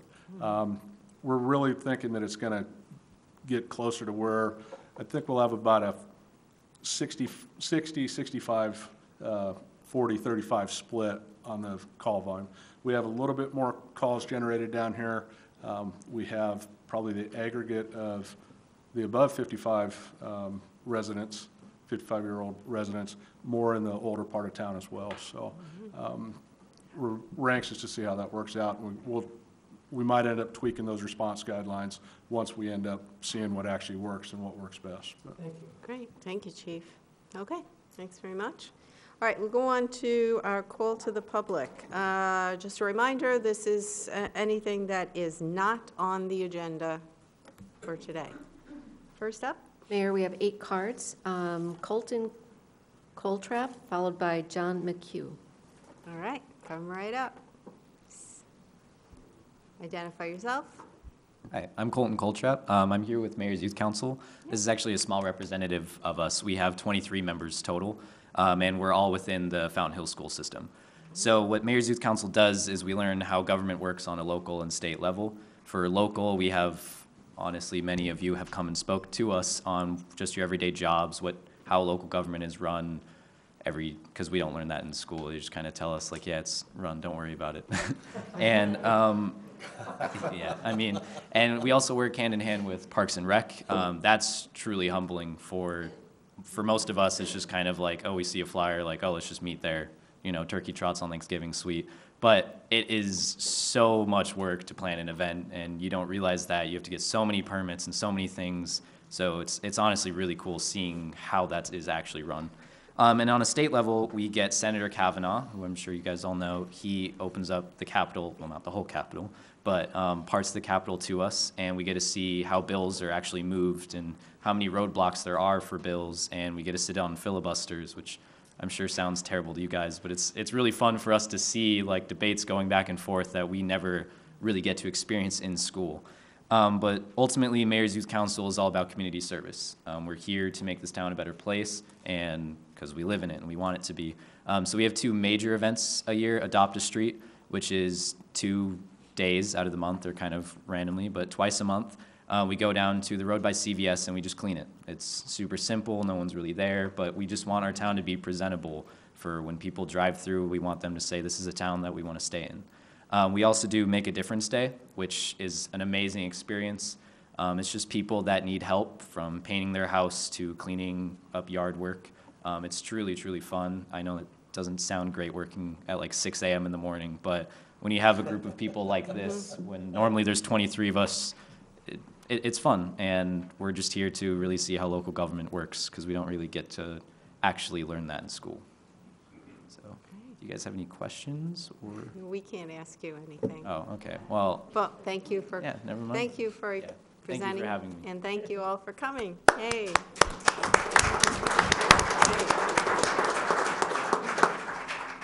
John McHugh, followed by Jerry Butler.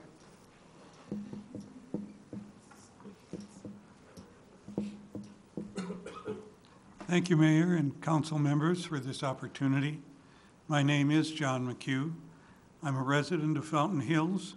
I'm also a member of the town's Strategic Planning Advisory Commission. Mayor Kavanaugh, council members, I simply want to personally and publicly thank each of you for your unanimous vote to bring a primary property tax before the residents of Fountain Hills for their consideration. It was, I'm certain, by no means an easy thing to do, but it was most certainly the right thing to do. Like many of our neighbors, my wife and I live in Fountain Hills by choice. This is the community we chose to live in.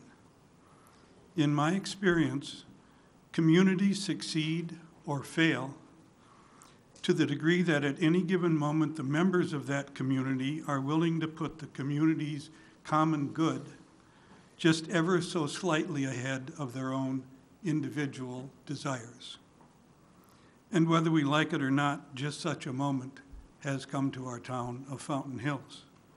And financially speaking, it's a big moment. It's a crucial moment. Like the vast majority of our neighbors, my wife and I just don't live in Fountain Hills. We have a significant investment in Fountain Hills. A financial investment, our house, but also an emotional investment, the friends and the activities that make life here worth living here. So thank you again, all of you, for bringing the financial needs of this town to the attention of the residents of this town. Not a fun thing to do, I know, but the right thing to do. I can only hope, as I'm sure all of you must hope, that the people who live in this community will stand with you in the coming election on May 15th and vote to help give this beautiful, vibrant town the future we all want, both for Fountain Hills and for ourselves. Thank you. Thank you. Jerry Butler, followed by Roger Riggett.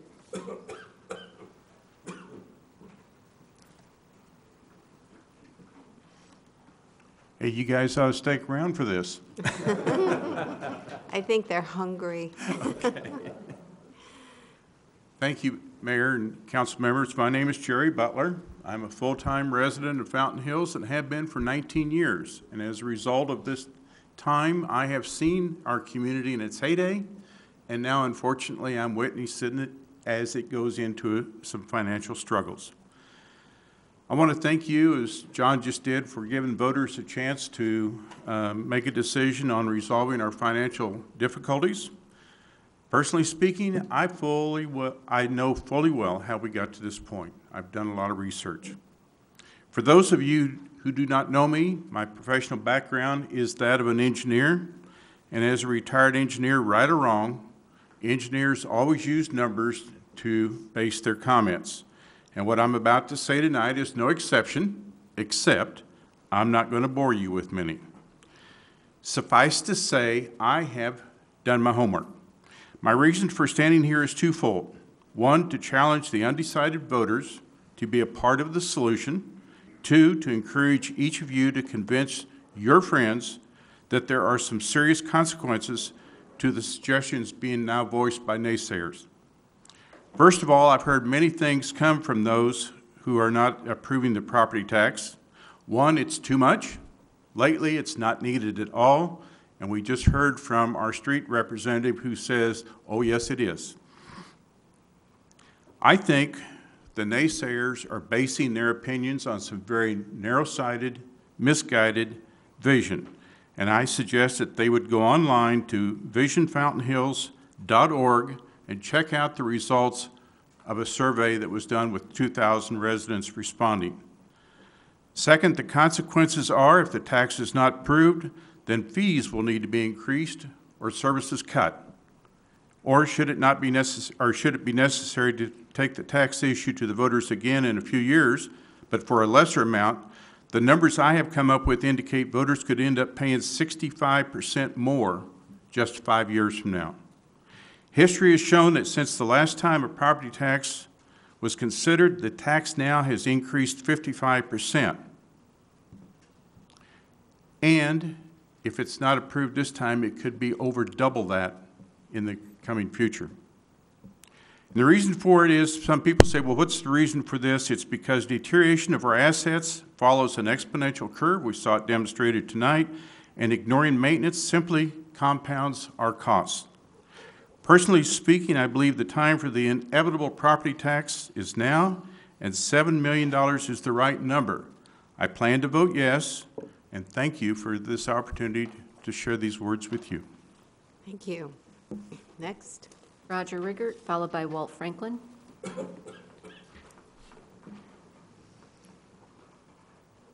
Thank you, Mayor and council members, for the opportunity to speak. Roger. My name is Roger Riggert. I'm a 23-year resident of Fountain Hills. I'm an active volunteer in the community and a former member of the Town Strategic Planning Advisory Commission. This town has done a great job in the last several years compared with their neighboring cities.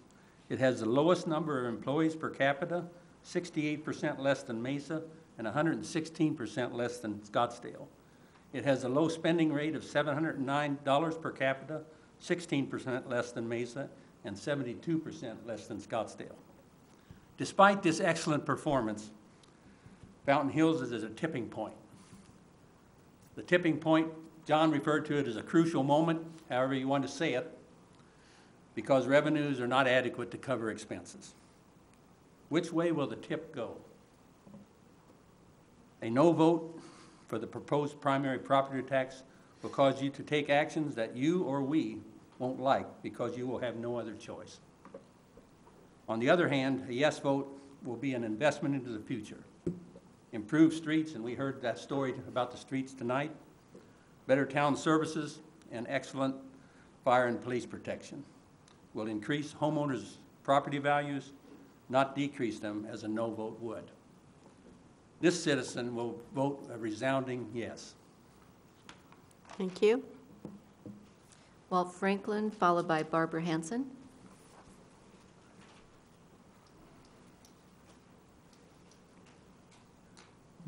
Mayor and Council, I think I'll change my glasses. I'm here to congratulate you also. You haven't gotten this much congratulation in years, I right? know.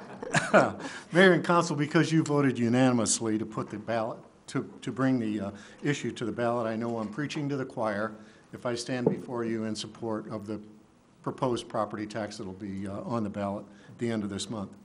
At this point, however, I want to take a moment to commend and congratulate you, Grady, Craig, and the rest of the town staff for having the courage and intestinal fortitude not only to make the decision, but to see it through to the final completion in a couple of weeks. Measures of this nature are never easy. They're emotionally sensitive and highly charged. Individuals have a tendency to get wrapped up in their fervor and sometimes say or write things that they'd willingly take back in a minute, an hour, or a day if they had the opportunity. I want to say how immensely proud I am of the respectful, professional, and dignified manner that Grady, Craig, and the staff have handled themselves with during this whole process. It's really been wonderful and makes us very, very proud. Some, maybe most of you, are aware that my family and I are currently celebrating our 40th year in this community. I can honestly say from the day we arrived until yesterday, until this morning, we've never wanted to live or wished that we lived anyplace else. We've been here through the years of being a county island, dirt roads, white Jeeps, a half-paved road to our new house, Arthur Fiedler and the Boston Pops and Larry Gatlin down at the park, the world's biggest takeout order of White Castles, and Wednesday nights where we had feisty and heated community meetings at the old community center during the road district days. Never once during all that time did we want to live anyplace else. Our town has served us well, responsibly, and frankly has permitted me to live at a lifestyle that's far above my financial capabilities. She needs our help now. Just as she attains her age of maturity, we have reached a time in her life and ours where she will no longer be financially viable if we don't lend some aid. It is and was no surprise. We've known for 10 years that this day was coming. As the build-out, as we approached build-out and got to the end of the gravy train of the development process. With good management, we've made it to this point with the lowest per capita expense ratio, or one of the lowest, the second lowest, in the county, the state, and perhaps even the nation. Any reasonable logic tells you that can't go on forever, and the bill has come due. The proposed property tax is fair, equitable, affordable, and reasonable. It puts us exactly in the middle of the per capita expense for all the cities in the valley. All this wonderful living experience at bargain basement prices. I'm Walt Franklin, and I'm asking you and all of our citizens to do the right thing, for your town, for your family, for your neighbors, and for your property values. Vote yes on the proposed initiative coming up at the end of the month. Thank you very much. Thank you. Barb Hanson, followed by Sharon Morgan. Good evening. Thank you, Mayor Kavanaugh and council members. It is my pleasure to be here this evening. Please state your My name is Barbara Hanson, and I've been a resident of this town since 1989, when we had about 10,000 residents. My first vote was a yes for incorporation. I love this town with a passion and never want to live anywhere else. I'm an active volunteer. Thank you for your unanimous vote to bring the primary property tax before the residents. My taxes in Michigan 30 years ago were higher than what you're asking me to pay now. I have a responsibility to this town because I live here. Tax is not a dirty word. Taxes provide all of us with a solid infrastructure and many amenities. I often hear that no one likes taxes. I am here to tell you, you are looking at one person who does. I like to pay my fair share. I am almost 77 years young and still working. I was a medical manager for 28 years in Michigan of a 3-doctor practice, a successful practice, and I am now the current medical manager for a successful medical practice in Mesa of 29 years. Put that together and you know that I've had 57 years of working with budgets, accounts receivable, and accounts payable. I totally understand that you cannot do a successful and commendable job without financial resources and sustainability.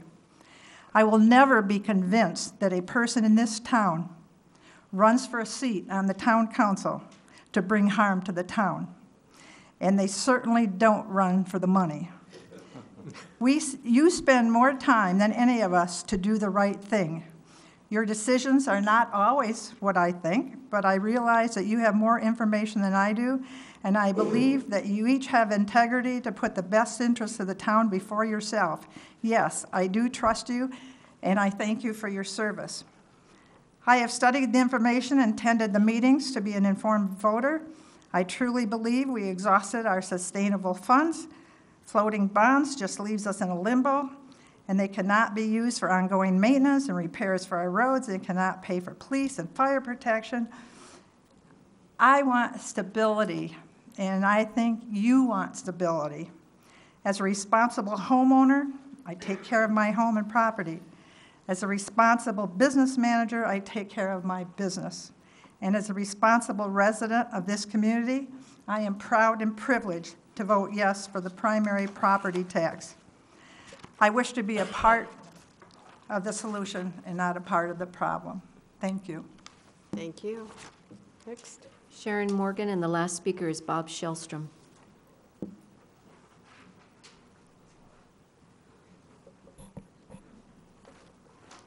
Good evening, Mayor and Council. I'm Sharon Morgan. I'll use one of two titles, citizen first and former mayor. And contrary to popular belief, this is really going to be short and really not going to be a preaching sermon or facts.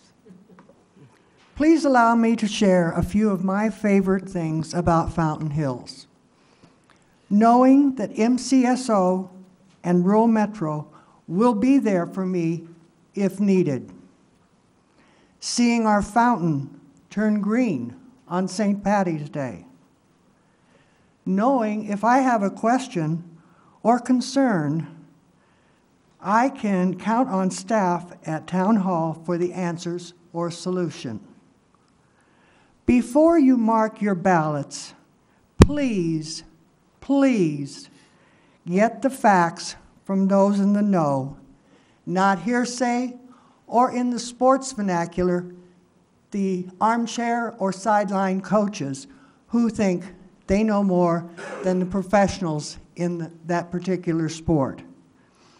Vote yes on May 15th will make these and many more things continue for years to come. Again, please vote yes and save our No, my town. Thank you. Thank you, Sharon. Bob Shellstrom. Thank you. I'm going to break the trend here a little bit and not talk about the tax increase. As you well know, I've been attending the meetings for the sanitary district and here looking at some of the issues we have with the water coming into the fountain. Right now, EPCOR is looking for a massive rate increase.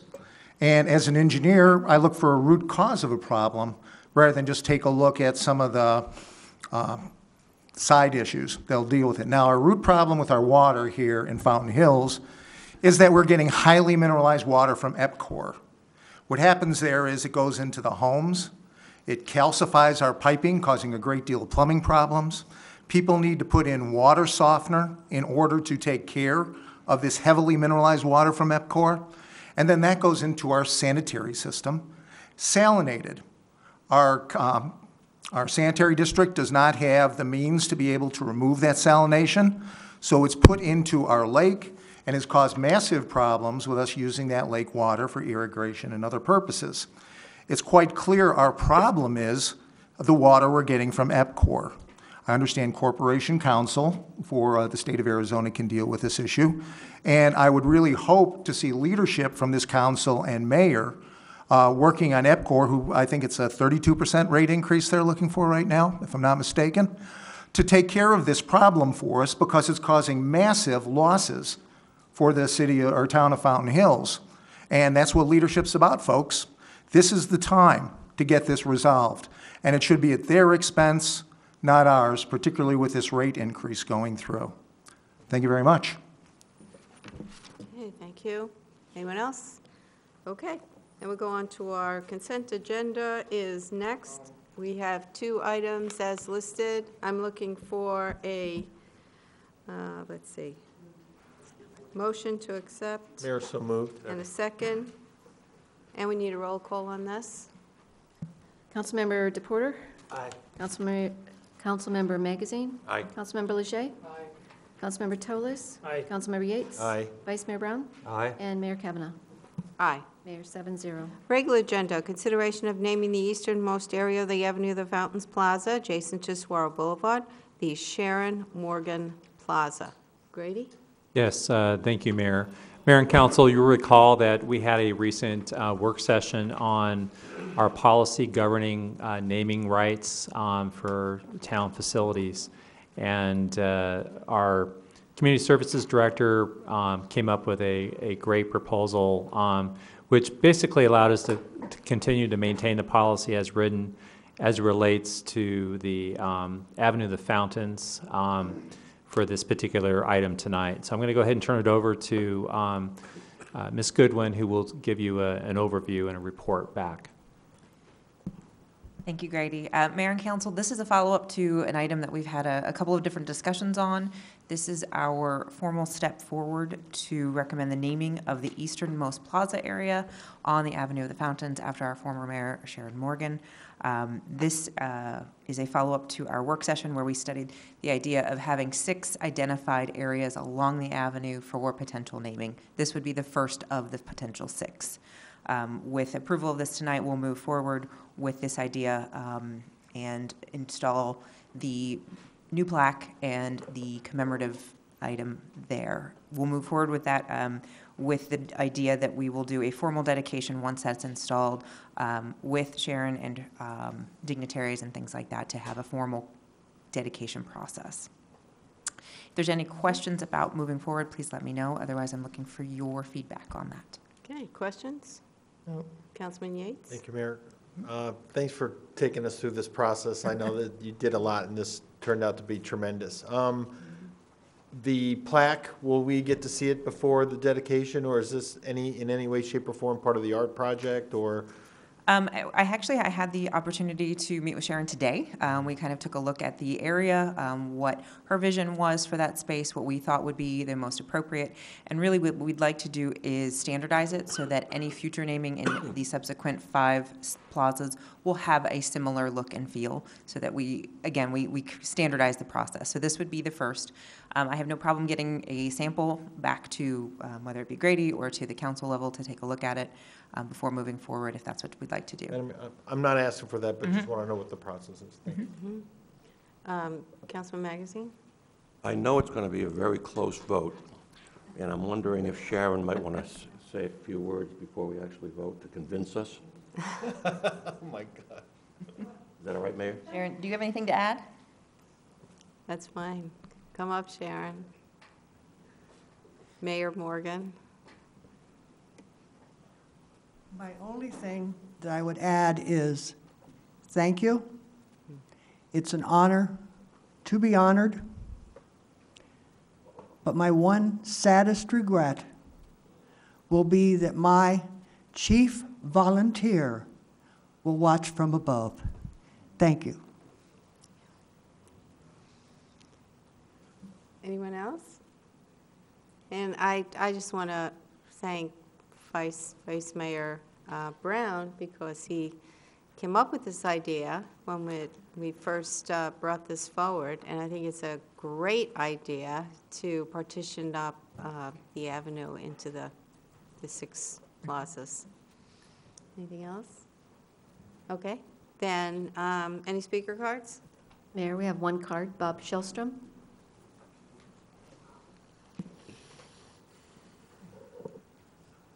Thank you. First, I'd like to preface this with saying, You have to identify yourself all over Bob again. Shellstrom, I'm a resident of Fountain Hills, thank you.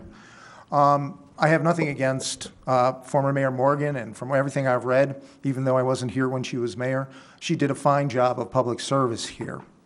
But when it comes to naming something like a town amenity, can we really say she's more deserving of honor than, say, a military person who gave their lives protecting the country? I'm sure there are citizens of Fountain Hills who have. Perhaps we should be considering that as a priority. Or perhaps military people who lost an arm, a leg, or were seriously disabled. I'm sure we have those in Fountain Hills who should have been given high consideration for, if we're going to name things after them in honor, to be able to do it. And finally, police and firefighters. I'm sure in the, 30 years of recent Fountain Hills history, some people who either came from here or served here gave their lives or were severely disabled from that. And I unfortunately was not able to attend the naming committee, but before we go naming after politicians, I think certainly we should have a serious consideration of those who've given their lives or sacrificed that way for our nation and for our community before going to the politician naming route. Thank you very much. Anyone else? No, Mayor. Mayor? Councilman Tolos, did you have a comment? I was going to make a motion. Okay, we can do that. I make a motion to move to approve naming easternmost area of the Avenue of the Fountain, Avenue of Fountain Plaza, adjacent to Swirl Boulevard, Sharon Morgan Plaza. Well deserved. Okay, I have a motion and a second. All in favor? Aye. Any opposed? Mayor, 7-0. Congratulations, Mayor Morgan.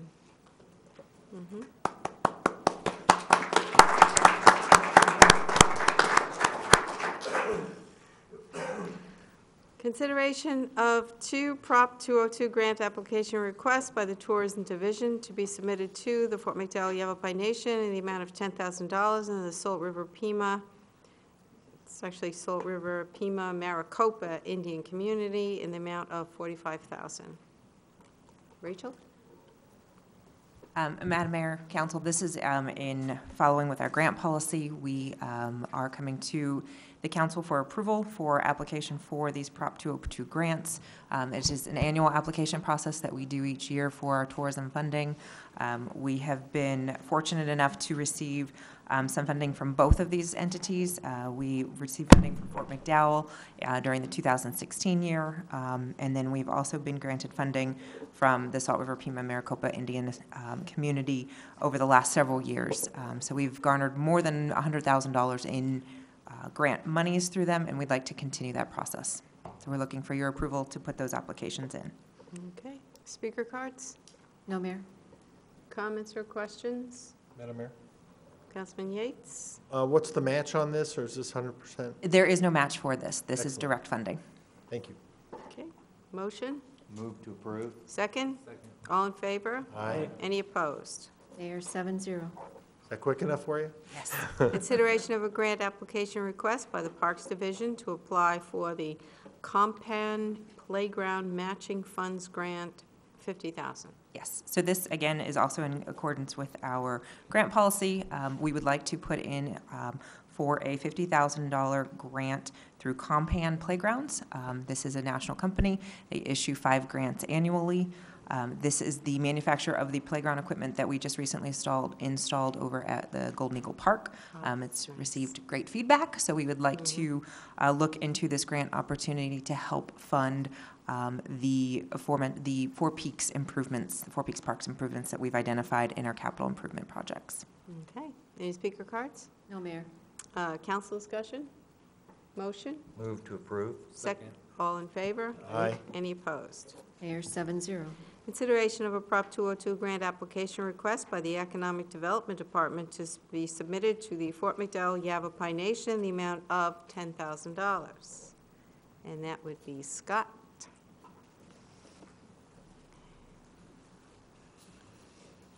Good evening, Madam Mayor and Council. Scott Cooper, Economic Development Director. I am just here for the same reason that Rachel just explained about the Prop 202 funding.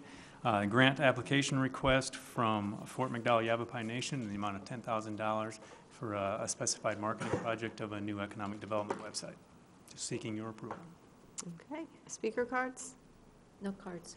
Council questions or discussion? Move to approve. Second? Sorry, Alan. Second. All in favor? Aye. Any opposed? Mayor, 7-0. Thank you.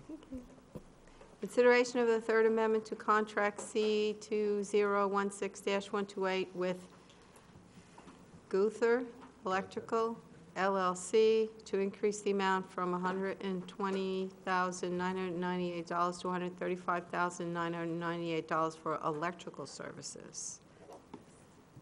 Rachel. All right, this one might take a few minutes longer. Yeah, because you're asking for money.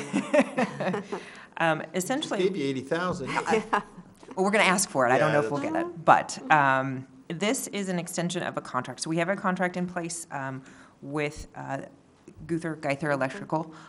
They do a number of services for us. They are essentially an on-call service for us. We can't prepare for what electrical needs we might have. We've had this year, we've had an extensive amount that were not planned. We had a number of light poles go down in a monsoon storm over the summer at our dog park. We had some lighting upgrades on the avenue to be compliant with the dark skies procedure. Most of those things were not budgeted into our contract. We had the funding for them. They were just not allowed in the contract scope. So what we're requesting tonight is to increase the scope to the $135,998, which will get us through the end of the fiscal year for electrical services. At the turn of the fiscal year, we'll be issuing an RFQ, which will encompass a larger contract amount for future electrical work. So again, this is just an extension to kind of finish out the fiscal year for any issues we may have with electrical needs coming up. Keep in mind that this contract is not exclusively used by the Community Services Department. This contract can be used by anybody within the town. So whether it be Public Works or whether it be Raymond and our facilities, everybody kind of dips into the contracts to use what they need. We've just hit our ceiling on this one. Okay. Vice Mayor? Thank you, Mayor. So they stuck you with making the presentation and asking for money. I hear that. I will make the statement that I've looked at the contract, and I've looked at their hourly rates, and I personally feel that they are well in line with the market today. I'd move to approve. Mayor, second. Okay. Any speaker cards? No, Mayor. Okay, I have a motion and a second. Any questions or comments? If not, all in favor? Aye. Any opposed? Mayor, 7-0. Okay. For items 8 and 9, there will be one staff report, but separate motions will be required.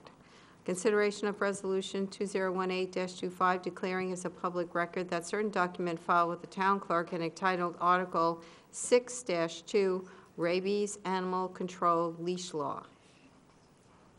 And it's going to be Grady or Yes, Craig? thank you, Mayor. Mayor and Council, you recall at our council retreat that we held back in February, Mr. Rudolphi, our finance director, gave a report on our licensing for dogs and the fact that the overhead cost for that is quite high for what we receive in the annual license fees. So after discussion, this is actually to implement what was discussed, which was to consider basically giving this back to the county and let the county administer the animal licensing or dog licensing. Mr. Rudolphi is here, can speak on these items if there's any questions. Okay, council questions? Mayor, if I may. Councilman Leger. Thank you. Craig, you know, this is for the residents in Fountain Hills that are dependent on coming into Town Hall to get their dog license. What is the process going to look like for working with the county? Mayor Kavanaugh and Councilman Leger, the county has several options. One is in person at either their two offices in the East Valley. They could mail in their application and renewal information, or they can renew online. So essentially, all the same options that are available to the residents now with the town. I'd highly recommend, if council passes this, that we somehow, some way educate the public on the transition and the methodology for licensing their dog. As you well know, I think there's probably more dogs in this town than there are people, so this is going to affect a significant amount of dog owners. So I'm hoping that we can educate them somehow, some way. We've had several discussions already with the county. Our plan, we have a article submitted to Fountain First that is going out in the next article. We plan to send an article to the Fountain Hills Times and ask that they publish that. Awesome. We intend to send a direct mailing to all of our residents in probably May, informing them of the transition, which we hope to take place July 1st. Once the information from our system is transmitted to the county will then also send out a letter to the residents educating them and explaining the new, giving them information on how to contact the county for their renewal.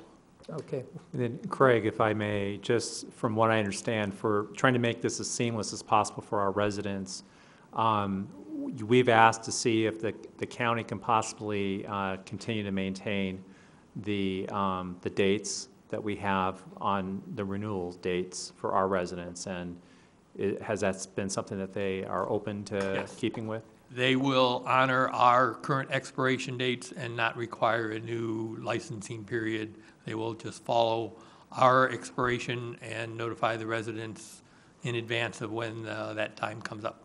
Very good. Thanks for sharing that plan. Well done. Thank you. Craig, you might also reach out to ADOG. They've got an extensive list on their membership, and they're so active that I'm sure that they would start spreading the word also. And they, I think... That was on my list. I just didn't read far enough. Oh, okay, sorry.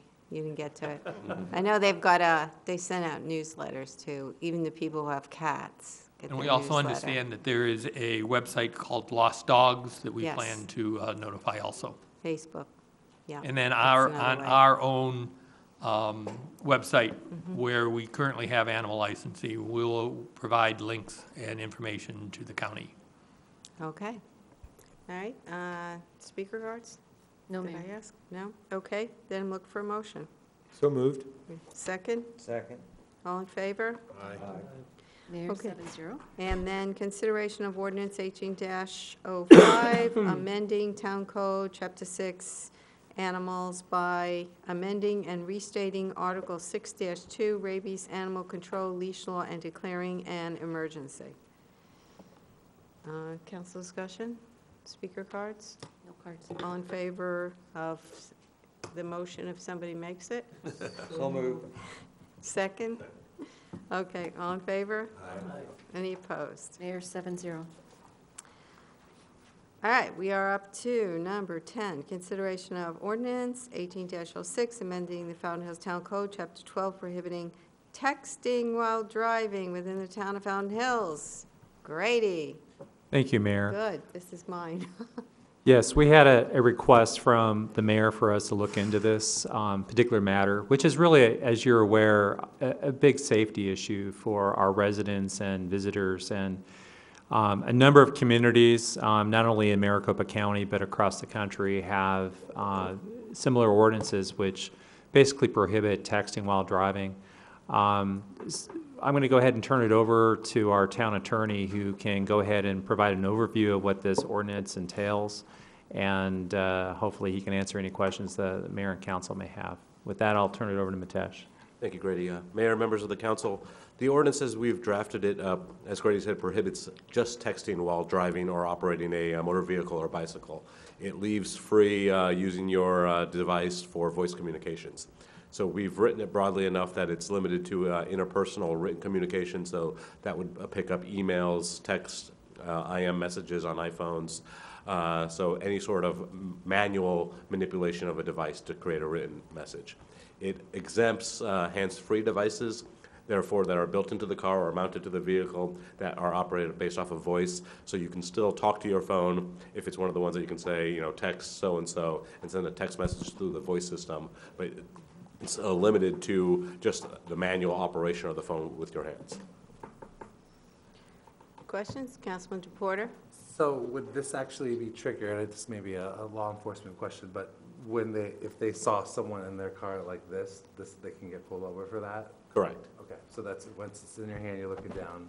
Because I always wondered that if we had, I know there's distracted driving laws, and I didn't know if that comes into play, and if it's good to have both. Certainly, I'm all for this, because I think more eyes on the road, the better. But I didn't know how that's triggered. And then second, as far as enforcement goes, when you actually get pulled over, do they look at your phone to figure out what you're doing on it? Or, because you know, people have all sorts of stories about what's going on in their car and excuses for law enforcement, but how does that work?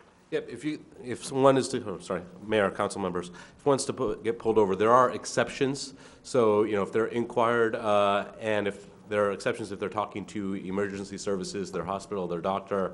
So there are certain exceptions excuses that will work. You know, we don't want to prevent any sort of emergency responses to life-threatening situations.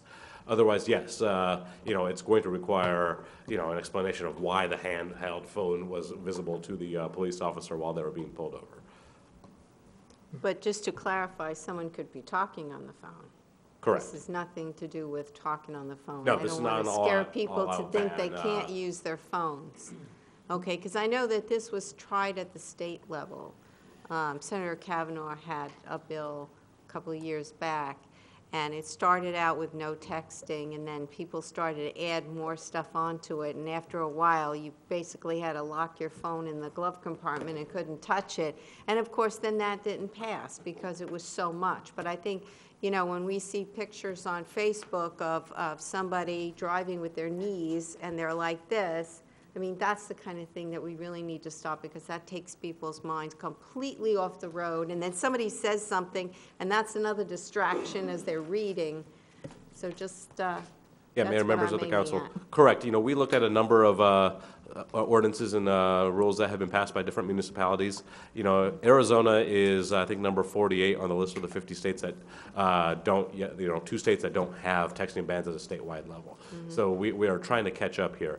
And so we looked at samples from across the state, because there are other municipalities that do have them. And we looked at the all-out ban on the cell phone as well while driving, and we didn't think that we were ready to go there yet. We wanted to keep it prescribed to the activity of texting, because that takes your hands off the steering wheel. You're looking at you know, your phone or device rather than at the road, which you may, you know, be doing while you're on the phone. You can still have your attention on the road. Not necessarily recommended, but you know, there's a different level of attention deficit when you're texting. Yeah, and I think we've all seen the signs on the B line that the Salt River, Pima, Maricopa Indian community has just gone no texting. Correct, and Phoenix has a no texting ban, Tucson has a no texting ban, so there are a number of municipalities in the state that have already decided on their own to go into the area, because the state yet has not. Right. Councilman Magazine. Mitesh, what's the penalty? Penalty. Mayor, members of the council, we have a variety of penalties. It ranges. So if it's the first offense, it's a $100 civil traffic fine, and then it increases for the second and third offense within a 24-month time period. I'm certainly going to vote for it, but I have to say I'm dubious about the impact. Mitesh, have you any information as to how this has affected other communities? How many people have been pulled over? You know, it's more just kind of responsive to seeing how they're being effective. You know, in some of the communities, I think Tucson was one of them, that they made it a secondary offense, so you couldn't be pulled over for it. And, you know, the news reports were, you know, they wondered why they even passed it because they couldn't really implement it. So that's why we wanted to make it a primary offense, and it's one of those things that we just got to see how it works. If the penalty is not enough to deter the behavior, that is something that we could definitely come back in the future and revise accordingly. Councilman Leger? Thank you. Mayor had mentioned signage. That's my question. Are there plans to put signage up in the town? We have had a discussion at a staff level about this, and I believe we will be putting them at major entry points into the town. So all the arterials coming into town, and then you know, the major streets like Saguaro and Palisades and Fountain Hills Boulevard. We're also wanting to use the Fountain Hills first and get the word out so people are going to be made aware of this. I think we need to also put information out on our website, because I think really what we're here, we're not trying to you know, punish people. We're trying to prevent accidents, and it's all about prevention. And so we just want to get the word out that this is a prohibited activity in town. Thank you. Councilman Yates? Along the same lines as Councilmember Magazine, I was going to say, are there any metrics that we can pull from? I know in the state of Arizona, several new laws, a decrease in accidents. Is there anything that we can point to that? Yeah. Mayor, members of the council, I don't have that information in front of me right now, but I can definitely pull it up and report back to you. Okay. Any other discussion? Any speaker cards? No, Mayor. Okay. Anyone want to make a motion? Second. And a second? All in favor? Aye. Any opposed? Mayor, 7-0.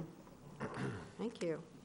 Okay, discussion with possible direction of staff related to the item in the legislative bulletin. Grady, anything? No, it looks like they're getting closer to completing their session. They did pass, appears, the home-based businesses, which is a big concern. But it still has not passed the Senate. Right. And one of the things that we talked about today, in fact, was maybe a strategy. I know that some folks have been working with their HOAs to get a little bit more aggressive on this. We also have an opportunity, I think, with MPOA for them possibly to consider something that would ban or prohibit or regulate home-based businesses, so that covers a big portion of our town. And I think some of the other HOAs may already have some provisions that limit certain aspects of home-based businesses. So I think that might be the strategy for us to focus on. And we'll see what happens when it goes to the Senate, because originally it didn't pass, remember, and they had to do the House then did a strike everything just to try to get it back in. And so now it still has to go to the Senate, so we're hoping to kill it there. Where we have the cops, is that Still moving. Mm-hmm. Yes. Yeah. The other one that is giving us a little bit of heartache is the food trucks. That looks like it's going to pass, though they're negotiating some minor details. And that's something that we really need to look into. Grady, did you want to say anything about that? I was just going to say, it looks like that would be regulated at the state level and would probably give us very little abilities to regulate. And it's very unfortunate because, as you know, we have a lot of brick and mortar restaurants here in town that pay taxes and have employees, and it's a real shame that that this would even be considered. Yeah. Anything else? No? Okay. And council discussion direction to the town manager. I don't think we have anything. And anybody has recent activities or any requests or anything else they need to say? If not, then just a motion to adjourn. Second. All in favor? Aye. Any opposed?